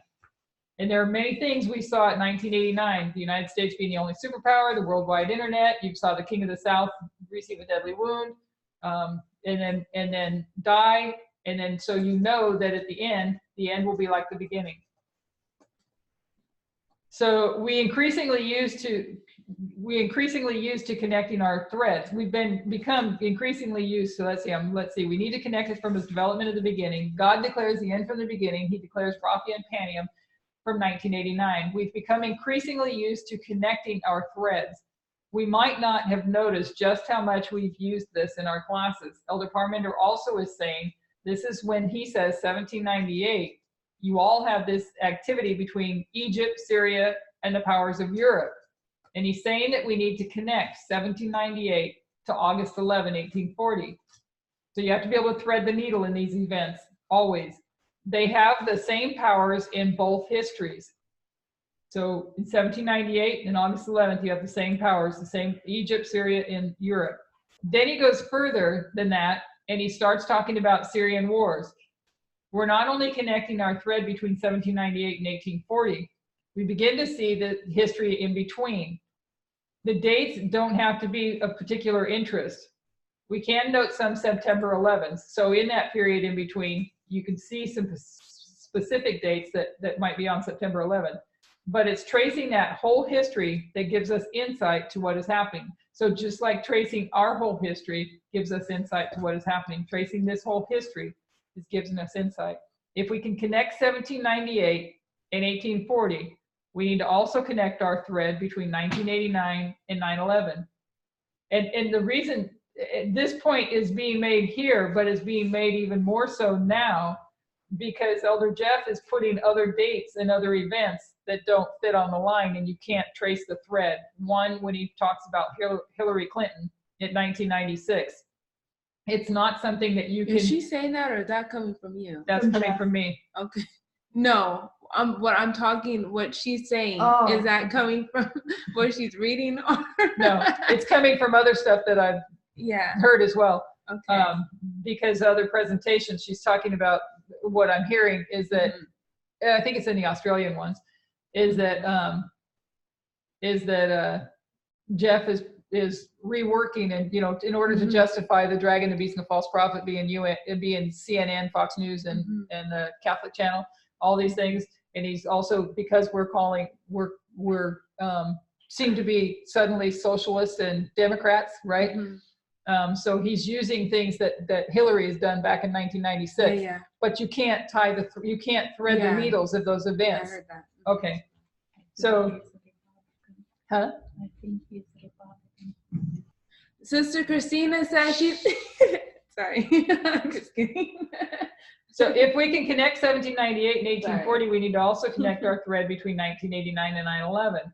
So we can't just pick up at Raffia. If we're talking about radical Islam at 9/11, we need to track it back to 1989 and see the same nations at work. We can begin to see that. What he's suggesting is that it's not possible to talk about Islam in the future, some future event, and understand it if we're picking the thread up from here, like at Panium. We need to take it back to its beginning. So when you're talking about tracing Islam, you can't just pick up Islam here at Panium. You have to be able to trace Islam all the way through, which we can. Sister Elaine, good job on the threads. No. I have difficulty with those things. I know the struggle. Me too. To not be able to pick up the thread means that the applications that we make, if we pick it up somewhere midway, those applications are risky, most likely incorrect. We can see this pattern when we consider the three angels' messages, or the structure of the paragraph: introduction, body, conclusion. They're saying the same thing. So when you have a paragraph, you're going to have an introduction, you're going to have a body, and you're going to have a conclusion. You need to be able to see it. You need to see the same elements in the introduction, in the body, and the conclusion. And the same thing with what we're understanding here prophetically. When you're talking to any subject, whether you're going to try to put the thread the needle of Hillary's event, what Hillary has done, it has to go from beginning to end. So you can trace Islam back here. You can trace the King of the South here. You can trace the Union of Church and State, and you can go even further back with these things. Amen. I like that. So they are saying the same thing throughout, beginning, middle, and end. So this is just talking about our own line, but you can trace it back to the whole Millerite line. Right. You can thread the needle all the way back. This, when you go back to the Civil War and the Union of Church and State, and in the 50s of the Union and Church and State. So they're saying the same thing throughout, beginning, middle, and end. I don't want to interrupt you, sorry, Sister Elaine, but this is one thing I just need to understand: the needle and the thread. When you sew, you only use one needle to take a thread all the way through. Right.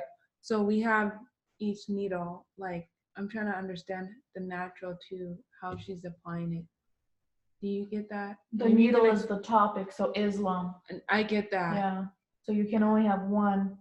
You thread it through, but you can have multiple needles and multiple threads. This is the needle. So you can have multiple needles in a thread. Multiple topics at each way mark. You have here a needle with thread that No, goes through all the eyes. But when you,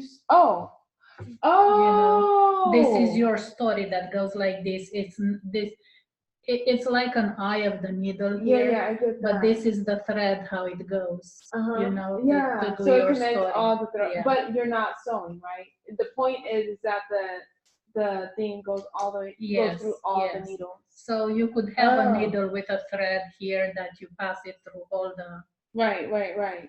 So you need to be able to trace, example, you would have to be able to trace Hillary Clinton Right. and events that go along with the prophetic message Right. with Hillary Clinton on all these marks, and you can't. But you Right. can take, for instance, you can take Donald Trump and put him in 1989. Yeah. You can even take him back further, Yeah. right? Yeah. You take the Sister King of the Tess says, South. Sister Tess says that it always has to start at 1989 too. You can't skip that waymark. Right. Yeah. I was just Yeah. trying to understand the natural and the application of it. I won't say spiritual because I'm just talking about The actual needle itself. when you sew, you're just using one needle and you're taking that thread through the whole thing. These are all. But on here you have multiple needles, but the point is that you have the thread connecting all the needles on that one thread. Right. So you have Yeah. this needle, this needle, this needle, this needle, Yeah. this needle. But and you you're take not the sewing thread. though. No, you're not sewing. Good. You're If just you taking the needle want all the way, to sew- taking the thread all the way through. It should Right. be able to pass through. Amen. you And want each to needle is a sew- topic. Yeah, I'm getting that. Yeah, Okay. so I got that. I was just trying to say in So the if you want to sew, these are not needles then. This is your fabric. Right? that can't be. No, I'm saying if you Oh. want to sew, Yeah. to have So- just one needle to go through all of them. Then So we've they been should able to not do be that needles. through our This studies. would be like, I would take the eyes of your sweater and go with the. Oh, sorry. She's really Sorry. If we're going to understand the present or the future, trace it back. Don't lose track of the beginning history.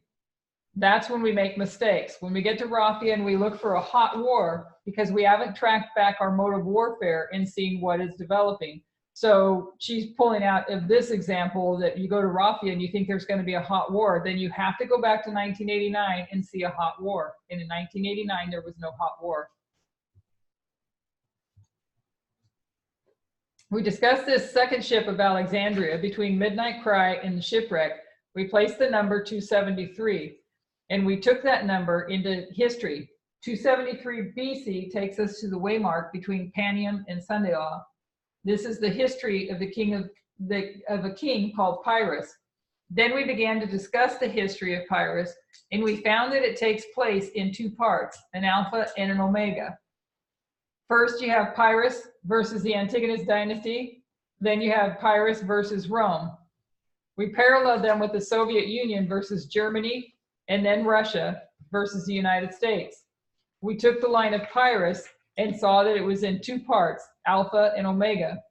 This is Pyrrhus in Macedonia against Antigonus, the Antigonus dynasty. Then we have Pyrrhus in Italy against Rome. Changes in location.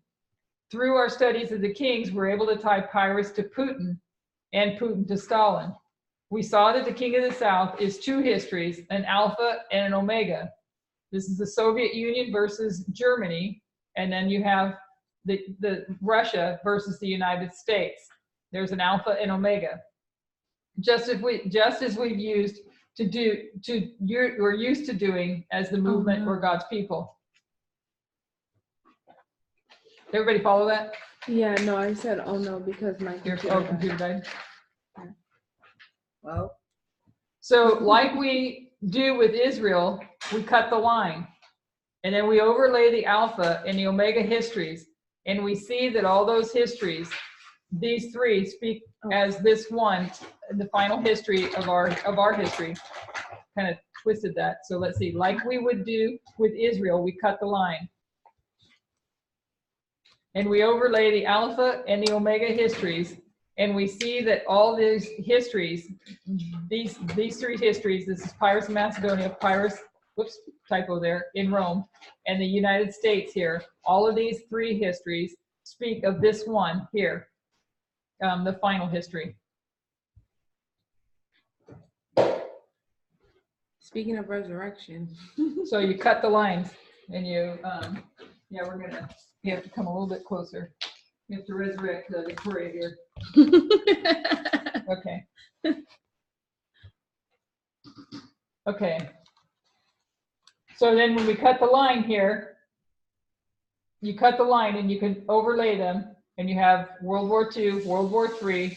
You bring this down here, World War III, we're going to have Pyrrhus in Macedonia, Pyrrhus in Italy, and then you're going to have Stalin, and these three then are going to show you what is here. And we're going to go through the only way I can describe it is the boxes that show you the different battles and who wins.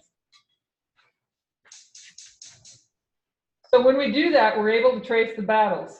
We consider the first history, Pyrrhus in Macedonia. The first battle is at Ipsus. What do we know about Ipsus? What do you see? We see a union or an alliance between the king of the north and the king of the south. So Ipsus is a battle between the king of the north and the king of the south. The second is the invasion of Thessaly. This is the king of the south coming against the king of the north, and who wins? The king of the north. So you have Thessaly, king of the south comes against the king of the north, and the king of the north wins. Our next invasion is Epirus, king of the north, coming against the king of the south, and it's a victory for the king of the south. So you have Epirus, you have the king of the north coming against the king of the south, the king of the north wins. We have an invasion of Macedonia. It's the king of the south coming against the king of the north, and it's victory for the king of the south. And that's our first pattern. And this is Pyrrhus in his alpha. So this is Pyrrhus in Macedonia, his alpha. I have to constantly remember this. Me too. So hopefully this will help you. King of the north success, king of the south success. And then. So we next go to Pyrrhus in his omega. And we don't have this first battle. We've got Pyrrhus, and this is his alpha, and then his omega. Yeah, I do have that right. So we don't have this first battle. We have a different way marker, an event marked there. So there's not a battle here. And this is Pyrrhus in Italy. Next comes the battles of Heraclea, Asculum, and Beneventum. First battle is the king of the north attacks the king of the south, and the king of the south wins. And then at Asculum, you have the king of the south versus the king of the north, and the king of the south wins. Then you have Beneventum, which is the king of the south, comes against the king of the north, and the king of the north wins. The third battle, we just read that. So then we have our history. The first part of it, the history of the Soviet Union. And this is the alpha of the king of the south in our history. So we mark Poland, and in this invasion, what's the relationship? In Poland, there was an alliance between the king of the north and the king of the south. And then we marked August of 1940, and this gave us a lot of light in what to look for and how to define. We marked the king of the south coming against the king of the north, and who wins? The king of the north. So August 1940 of the king of the south, they're in alliance here, and then it's king of the south against the king of the north, and the king of the north wins. And then we mark Barbarossa, the beginning of the war on the Eastern Front. The king of the north comes against the king of the south, and it's victory for the king of the north.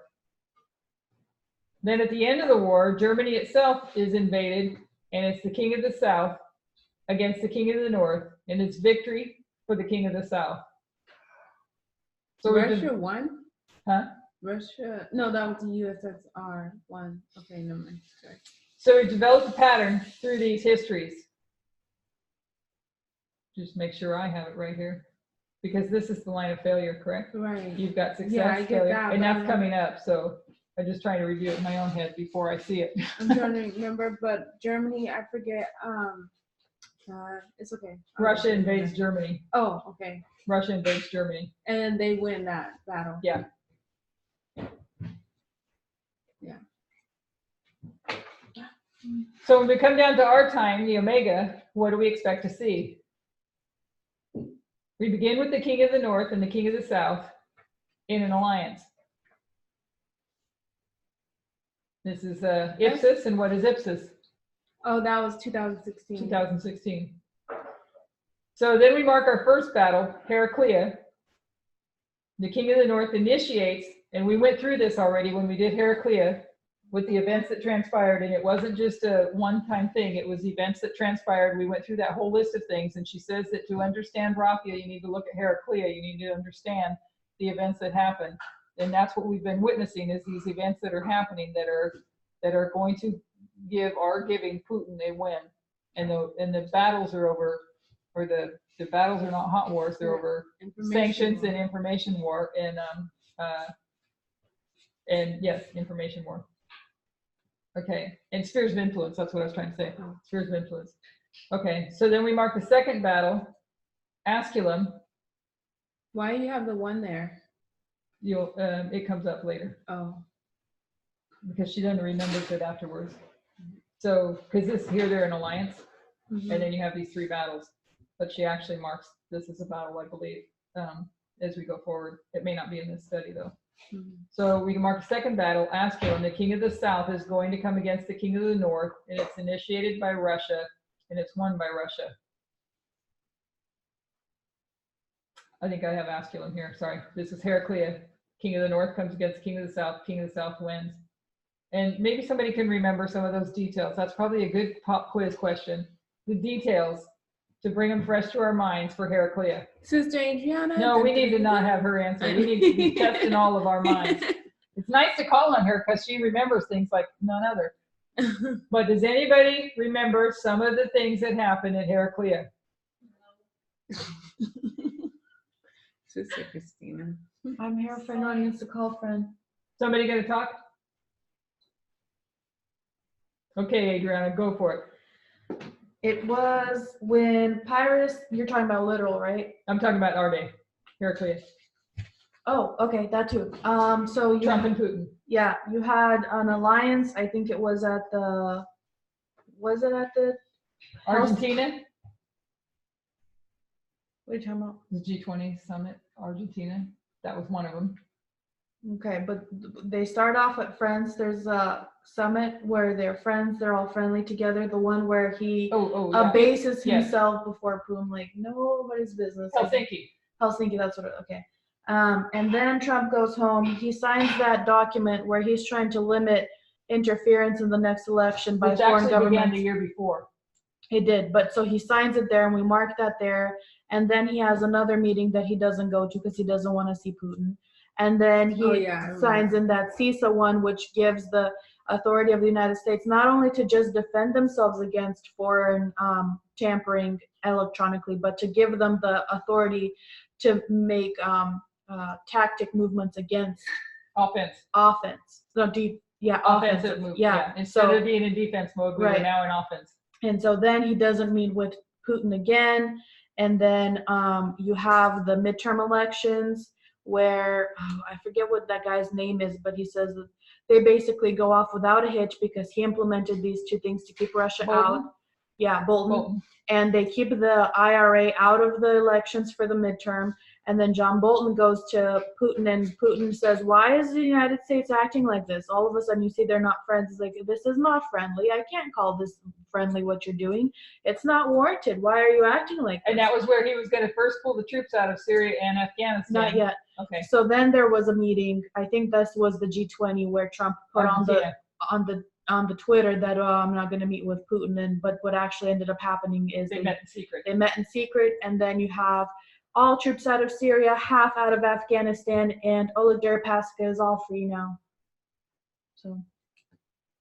And that's where Mattis retired or quit, was fired. Would have been the last general standing to help restrain Donald Trump. So he gained more power there as well. But King of the South actually, let's see, King of the South wins that victory because he won over spheres of influence. And don't forget, we also had a general get taken out this year. Yes. So I think he still comes in because I forgot all about him, but he's also going to be important because he was also restraining Trump and he didn't want Trump to do the stuff he's doing now with Iran. Yeah, with Iran. Just to mention, Supreme Court, you know who's there now.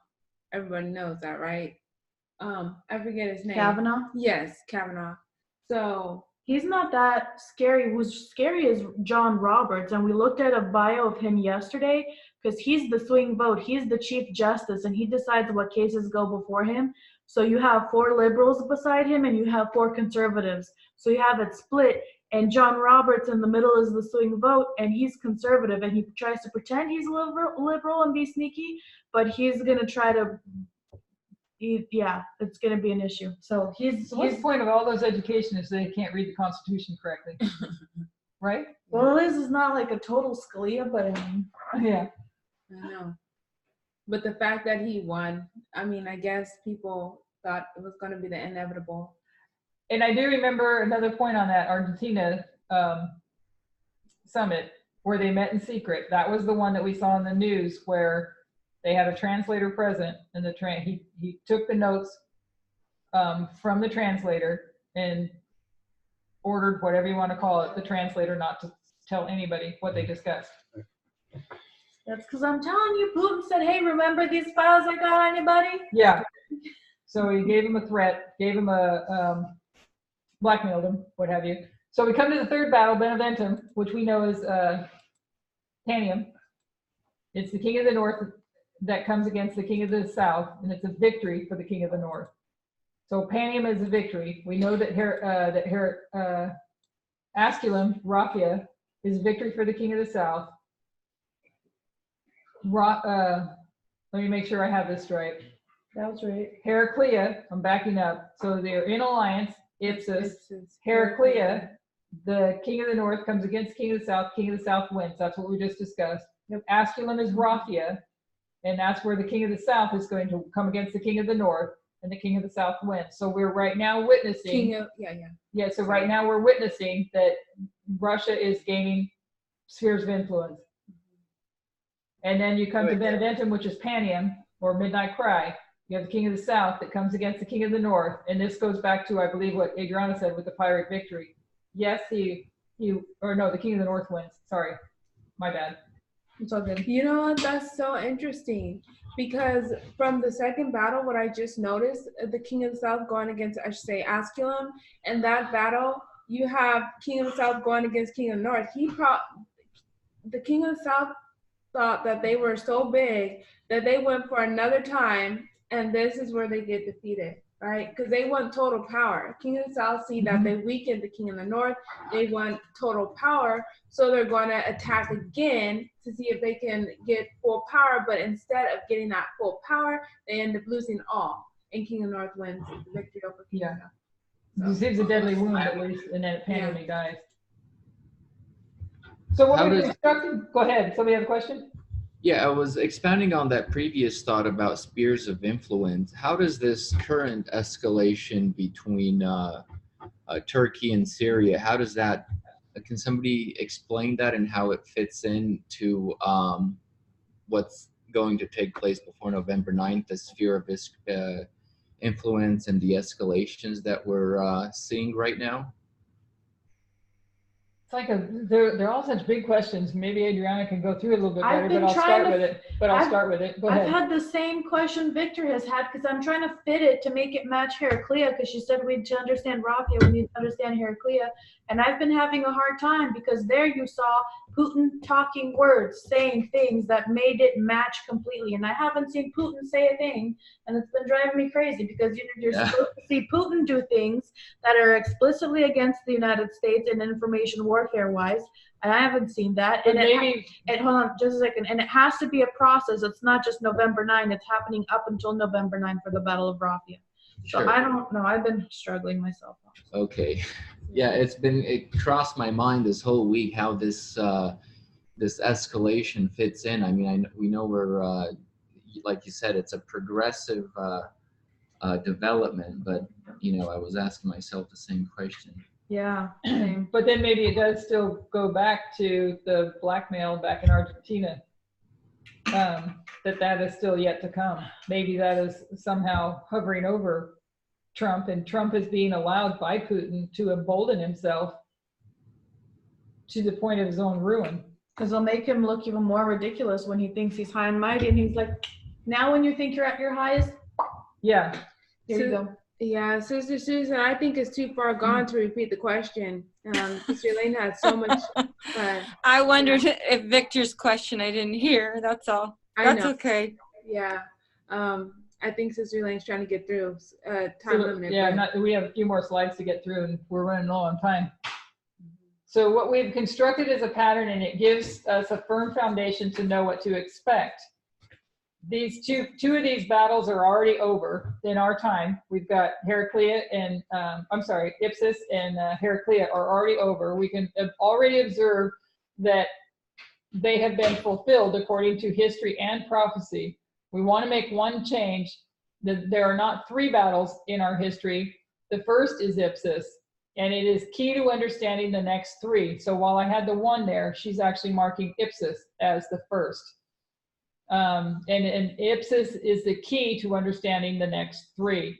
Ipsus gives us our clue, our first window into what this war is over and how they're going to fight in our history. We want to quote from Theodore Mommsen, and he wrote a book called The History of Rome.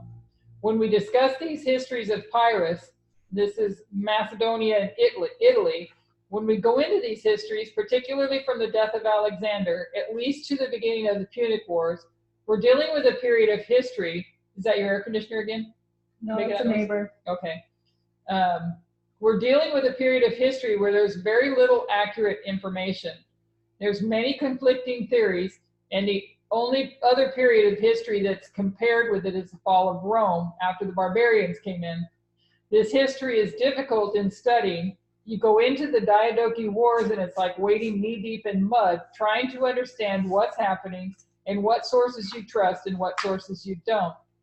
So this was obviously her saying all this. She studied, and then she goes on, and I couldn't get around quoting her specifically on this part, that she studied this history for 18 months. This is what she had said. Every single source that she could find before she was happy with a couple of conclusions that she'd made. When she's looked at them recently, she's confident in those conclusions, looking and comparing what has happened to. So Theodore Mommsen sums up, he's one of these historians that wrote, and this became a trusted source for her. Theodore Mommsen sums up in just a few sentences. He won a Nobel Prize in literature for this work, and she trusts his sources. One thing that he says that's interesting is the Battle of Asculum. It's hard to identify who came against who was on the offensive and initiated that, and he says that it was Pyrrhus that came against Rome, so on the offensive. So you put extra weight in sources when they start to line up with prophecy. So she went to many sources over this period of time, and this one particular guy is one that said that Pyrrhus comes against Rome on the offensive, and then looking at what is actually happening and looking at all these parallel histories, she was able to put extra weight on that source because he lines up with prophecy. We need to look at those histories and decide if they weave in the supernatural, because some of those histories will, some of those historians and those writers will weave in the supernatural. So you've got these 2 battles here. Ipsus tells you what Heraclea is. So we have 4 battles. Ipsus, where it begins, Heraclea, Asculum, and Beneventum. With the Battle of Ipsus, it is set in Ipsus, and this is the greatest achievement of war elephants in Hellenistic military history. They played the decisive role. They decided the outcome of the battles. Now, because this is a review, we're not going to go into all the history. We're just going to quote Theodore Mommsen. So all this to come to his quote and his history of Rome.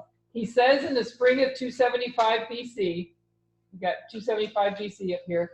This is the Battle of Beneventum. Pyrrhus marched against Rome, who was again invading the south. So Rome's invading the south, and Pyrrhus goes against Rome. He says that the very elephants which had won the previous battle for Pyrrhus, Heraclea and Asculum, so the elephants won for Pyrrhus at Heraclea and Asculum, now he's at Beneventum, proved to be the cause of his defeat at Beneventum by attacking their own side. The greatest, and if everybody remembers that was where the elephants came back and trampled upon his own army. Is that correct? Do I remember that correctly?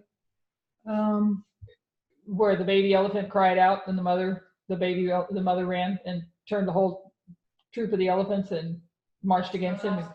Yeah, the last one I thought. Yeah. Yeah. So yeah, the last one. So they turned around and attacking his own side. So the greatest military exhibition of elephants in Hellenistic history began at Ipsus. So there were elephants at Ipsus, elephants at Heraclea, elephants at Asculum, elephants at Beneventum. And we have been able to identify that it's not elephants as in the Republican Party, like the symbols that we know, but elephants represents a mode of warfare. So elephants in our time represent the mode of warfare that would be used for this battle for World War III. So then they decide the Battle of Heraclea and Asculum. So you have information war that's going to decide each battle. It's just a matter of who attacks who with the information. We've connected our thread and see one common thread between all 4 battles.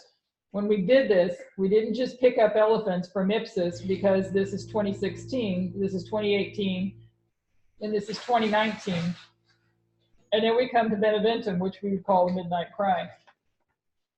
So you have elephants at each of the battles, but you also have to look at the beginning, 1989, when we're connecting our threads. So we did not pick up the thread in 2016 when we discussed the mode of warfare. Where do we connect our thread? Back to 1989. Then we discussed all the history back towards 1945 and the Cold War. We discussed the history of the invention of the internet and the World Wide Web. We took it through the waymarks. The earliest we connected it was 1888. But I'll bring this line from the time of the end, 1989, then we placed it at 1996, 2001, 2011, and we can see it even in the history in between. Just like we connected the history of the Syrian war. In 2011, they begin war preparation. 2014, they're mobilizing. The attack already began. So we trace the history of the Cold War prior to here, the rise of Vladimir Putin in 1999, and as said at the beginning, we quoted Donald Trump, the rise of the US as the only superpower here at 1989, paralleled the rise of the World Wide Web in cyberspace.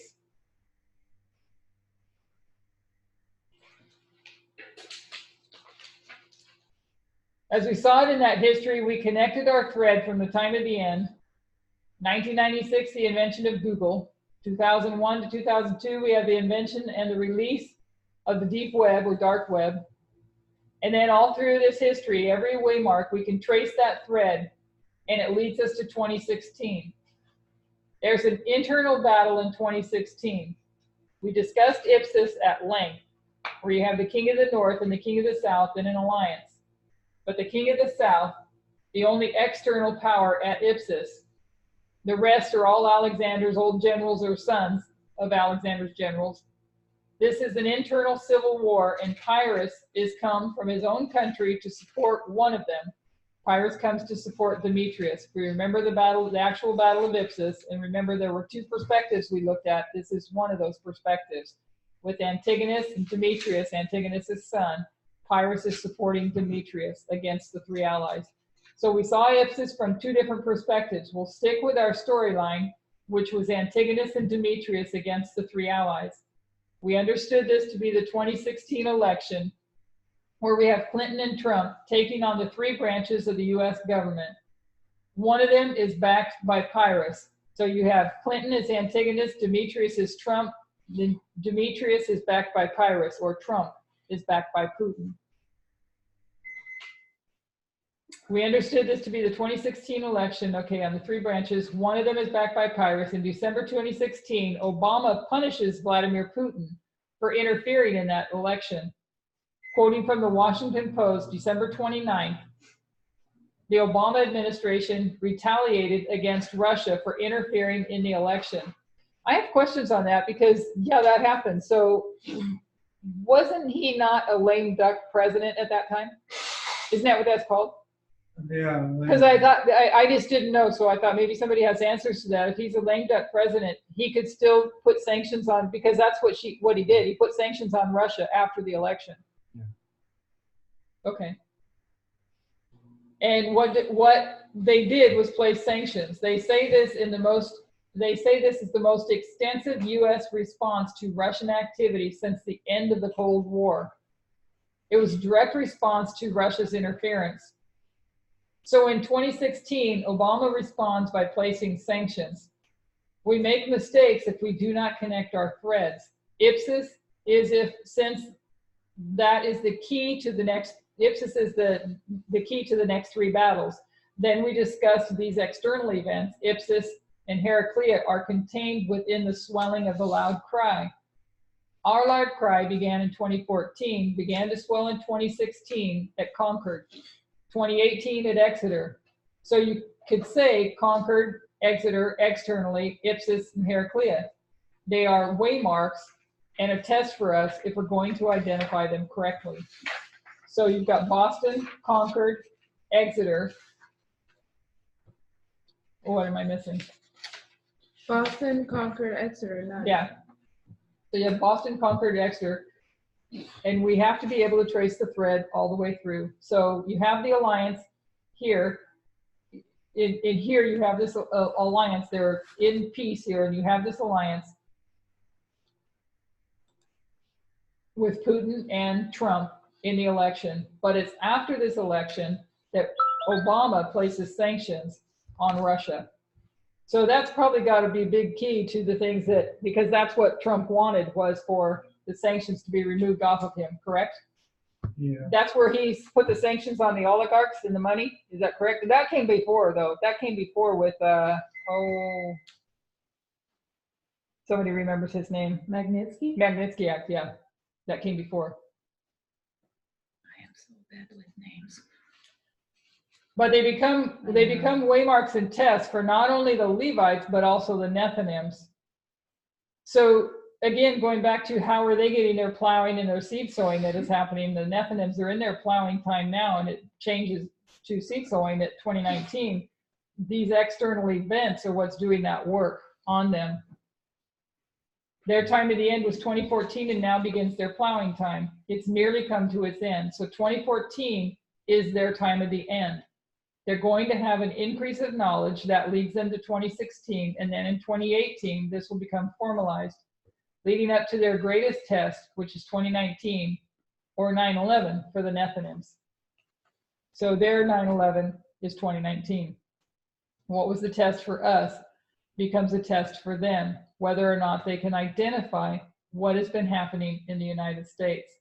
So their test, they need to be able to identify what is happening. And we pray that they do. So in our last couple of classes, we've been discussing the United States and the confusion people have about its role. We trace the development of these phrases, "In God we trust," first on the coins, then on all the currency, then it becomes a national motto, and then it's forced into their schools. So 1863 during the Civil War, then the 50s, it comes on all the coins, and then it becomes the national motto in 1956, and then it's forced into the schools beginning at 9/11. So each of these are links to the union of church and state. The words "under God" become a part of their Pledge of Allegiance. Not to read that sentence, Yeah. Sterling. But so is that before "In God We Trust," or is that? I mean, wasn't the Pledge of Allegiance created before "In God We Trust," or no? The Pledge of Allegiance was secular prior to. It was completely secular. I thought it was. And "Under God" was before. added to it. Oh. It was "Under God" was added to the. Oh. I swear. 1950s, I swear I remember. Knights of the Columbus. But when are you saying that was added to the Pledge of Allegiance? It's in another study, and I don't have a fresh memory. Eisenhower. It's in the 50s. It's in Eisenhower did it. Yeah. Okay, because Yeah. I thought you said that it was put in there at 9/11, but I remember saying the Pledge No, of no, Allegiance. No, okay, she said no. "In God We No, Trust." I not said 11. 1950s. No, "In God We Trust" first came during the Civil War, Yeah. and then also it came on all the currency in the Yeah. 50s, and then it becomes a national motto in the 50s, and then it's forced into their schools. That's at 9/11. Yeah, of course. Okay, so the words Not in the pledge, but it just in the schools, like on the walls and stuff. yeah, "In Yes, God We Trust," yes. "In God We Trust," and then the words of God, the words "under God" become part of not after 9/11. But this is just also another thing that happened. But it's in the 50s under Eisenhower where the words "under God" become a part of the Pledge of Allegiance. The words "So help me God" are added to the federal oaths. At the time of the end, where we mark Ronald Reagan, he begins the systemic tradition, amending his speeches with "God bless America." But these things have become normal for us, and it's become normal for those in the United States. In a time period of our plowing, we were expected to let go of all our preconceived ideas and the baggage that we took out of Adventism. Take them to prophecy and be corrected and realize that we have nothing left to give after 4 generations of forgetting. Those within the United States are having to go through the same process. Are they happy to see what is happening in their country as an attack on church and state in the Constitution? Or like in the 50s in the Civil War, do they think their nation is being brought back to God? But since 2014, all groups are impacted at once. Priests, Levites, Nethinims. We come to this history and we find we're going through the same tests that they're going through, and we're baffled because we're still in darkness externally. 1863 did its work internally and externally. We have 2 types of darkness to come out of. Until we do that work, we are not fit for purpose. Why is all of this happening in our history? All of this coming together of church and state? We said that Babylon comes in 2 histories, Alpha and the Omega. That Alpha history begins in 1899. And that's how she ties World War I in that time period with this Alpha history of modern Babylon. The Alpha history of modern Babylon. In 2014, we're already well into the Omega history of modern Babylon, the Omega history which began well before 2014. There are forces at play to bring about Sunday law, not just Sunday law, but all that comes before and after. The preparation for that work began a long time ago, and we've not kept up with it. So again, this is Tess talking. I'm not that old, but I remember when I was young, I came out of my bedroom and walked into the round room and saw my family kneeling beside their tiny little television on the floor. My mother and my father and my sister, and I said, "What are you watching?" And no one responded. And I asked again, and no one responded. And I looked at the screen and I saw airplanes flying into the World Trade Center. She was 11. Sorry. I'm not that. Yeah, she was my age. I'm not that old. So when I say that, I saw that, the work to bring about modern Babylon and the Sunday law has been progressing since then at a rapid pace, and we have not kept up. What we're going through does not look like what we expected. Persecutions, revolutions, world wars, and Sunday laws. So none of it is like what we thought it would be. Our perceptions are being challenged. So we're having to see it through parables, through prophecy, and through history, as opposed to what we always thought it would be, is actual Sunday laws, bloodbath, persecutions, and war, right? The danger is people then think that there's a peace and safety message. Consider the Millerites. We have the history of Christ. If we consider the history of Christ, we'll begin at his birth and what happens. The hills ring with the sound of the angels. Sister Elaine, yeah. Real quick, do you think their peace and safety message is the fact that they think they know what's going to happen, but they really don't? I don't know. I was thinking about even our own self. We're in danger of still thinking it's a peace and safety message now that we're knowing that there's no hot war and as well. Yeah. But we need to understand what is really happening. It's this ultimate bringing us to this place of this plan of deliverance. Mm-hmm. And you have to know you're in bondage. Amen. Which is really interesting because a long time ago I started to realize just through life itself, man, we're making bricks without straw, right? And so I started to link that to, Joseph in Egypt a long time ago, that's what we're doing. We're making, and so what is it if you're making bricks without straw? It's because they've oppressed you, right? Mm-hmm. So they may have oppressed you because you're black. They may have oppressed you because you're a Christian. They may have oppressed you because you're a homosexual. But you're also financially oppressed by the rich. Yeah. That's why James tells you, go weep and howl, you rich men, right? Mm-hmm. Because they've done it to everyone to benefit themselves. Okay, so if we consider the history of Christ, we'll begin at his birth and what happens. The hills ring with the sound of the angels. And you can hear the angels proclaiming the message of his birth. Then all these years, he's among his people. So here he is, he's a man, he's among his people. He's walking through this history among the Israelites. They interact with him, they talk with him, it's visible, no one could deny it. Then we get to this history and they kill him, come to the cross and they kill him. Then we come to the history of the Millerites. Ellen White lines these two lines up because this is the nation of Israel that fails. And this is Protestantism. And Protestantism is saying that if he was here in the flesh, that's what they're saying here. If he was here in the flesh, and if we could see him and hear him like they did, we would never have killed him the way they did. We would have loved him. We would have honored him. But they failed to recognize prophecy, the first and second angel's messages. Yeah, they did not recognize him. So they rejected these messages, and Ellen White said that's equivalent to crucifying Christ. They repeated the same history. Then we come to our history, and what are we expecting to see? When we talked about external events, we'll call this World War II, Civil War, and the Revolution. And we go through that history, and almost every American, or those that are following the same path or trend, because it's worldwide, would never say that we're coming to the history of World War II and support Hitler. So we wouldn't say now that, looking back, we're not doing what Hitler would do. They're not. Okay, so we wouldn't support, if we were looking back, if we were there, we wouldn't say, oh yeah, we're going to support Hitler and we're going to help him set up concentration camps. Right. So the test for us, the Levites and the Nethinims, is to take it based on a prophetic message. We're not going to see Donald Trump set up concentration camps. That makes it harder and not easier. It becomes a test you can't see. If only they could see Christ, they would not crucify him like the Israelites.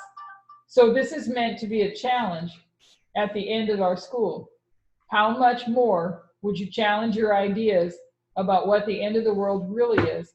How much less would we defend Trump if we had visible evidence? So we need to know the prophetic message. If we could see Sunday laws in Congress, we'd be willing to fight them. But we aren't given that visible evidence that we've expected. We have to take it based on the lines that in 2017, Acts 9:11, yeah, I know. It's okay, we can finish. Act 9:11, that was in Arkansas, it was a law. Putting In God We Trust in Arkansas schools is a violation of church and state. So we weren't looking at these violations against church and state. And again, go back to that article. I think there's some stuff to be gleaned there that I mentioned earlier. And I'm going to try to read them throughout the week. So we weren't looking for a violation of church and state. We were looking for a Sunday law. Would we live our lives differently? Would we be a lot more serious about the history we're living in if the French Revolution looked like the French Revolution? The fact, because we're living in the French Revolution and we don't realize it because it doesn't look like the French Revolution. We have to understand the prophetic message. The fact that this is not a hot war, but an information war, it's not a peace and safety message. It's a warning that the history we're going through is a dangerous time. By the time it comes and we can recognize the violence, the 7 last plagues are far too late to change our ideas, our perceptions of politics, our methods of study, how we live our lives. It's not a peace and safety message to say the history we're walking through is much less violent or visible because it's typified in prophecy. Like the Protestant churches who said we never would have crucified him, they're willing to say we would never do what Hitler did. Not just the violence, but the uniting with the papacy. Most Protestants know not to do that, but at the same time, they want Trump in their government. They don't know the history they're repeating. We studied together for about 2 months, and this is about the summary that we've touched without yet going into time. What we're studying in the repeating patterns of history, and those are the things that challenge us. So we're encouraged to keep watching, and by the end of this year, we'll have World War I overlaid, which now she said that. Has she not done that now? Mm-hmm. Overlaid World War I? Not yet in March. Yeah, Right. this was in She's March, saying not yet that in March. She's done it And now. she says by the end of the year that we'll have World War I overlaid. Yeah. And which she did in Germany. This message is not completed and finished. It continues to grow and tell us what's coming. We need to watch and follow. We need to be on our guard and make sure that we're following the rules, and we need to follow the external events. We're in a history that is already well on its way to setting up the final events that Ellen White spoke about. In a very few years, we're going to have to reach the world. What will we say to our friends and family who are not Adventists to help them understand? We're grateful that we are still in training and that we still have time. Amen. If we could see World War III, would we be studying harder? The problem all the way through is if life looks normal, but we're not alone in this. Paul was not alone. Ellen White says he was the happiest person on board that ship. So when your power goes out, you can still be the happiest person on that ship. She said while he was prisoner he was master of the ship. He had two important helpers who were by their own choice, did not allow him to go through that alone. Aristarchus and Luke, Christ and the Holy Spirit. So we don't have to go through this history alone. Amen. Amen. Amen. I don't know that we have time for questions and comments because we ran over time. But if anybody has anything they would like to say real quick.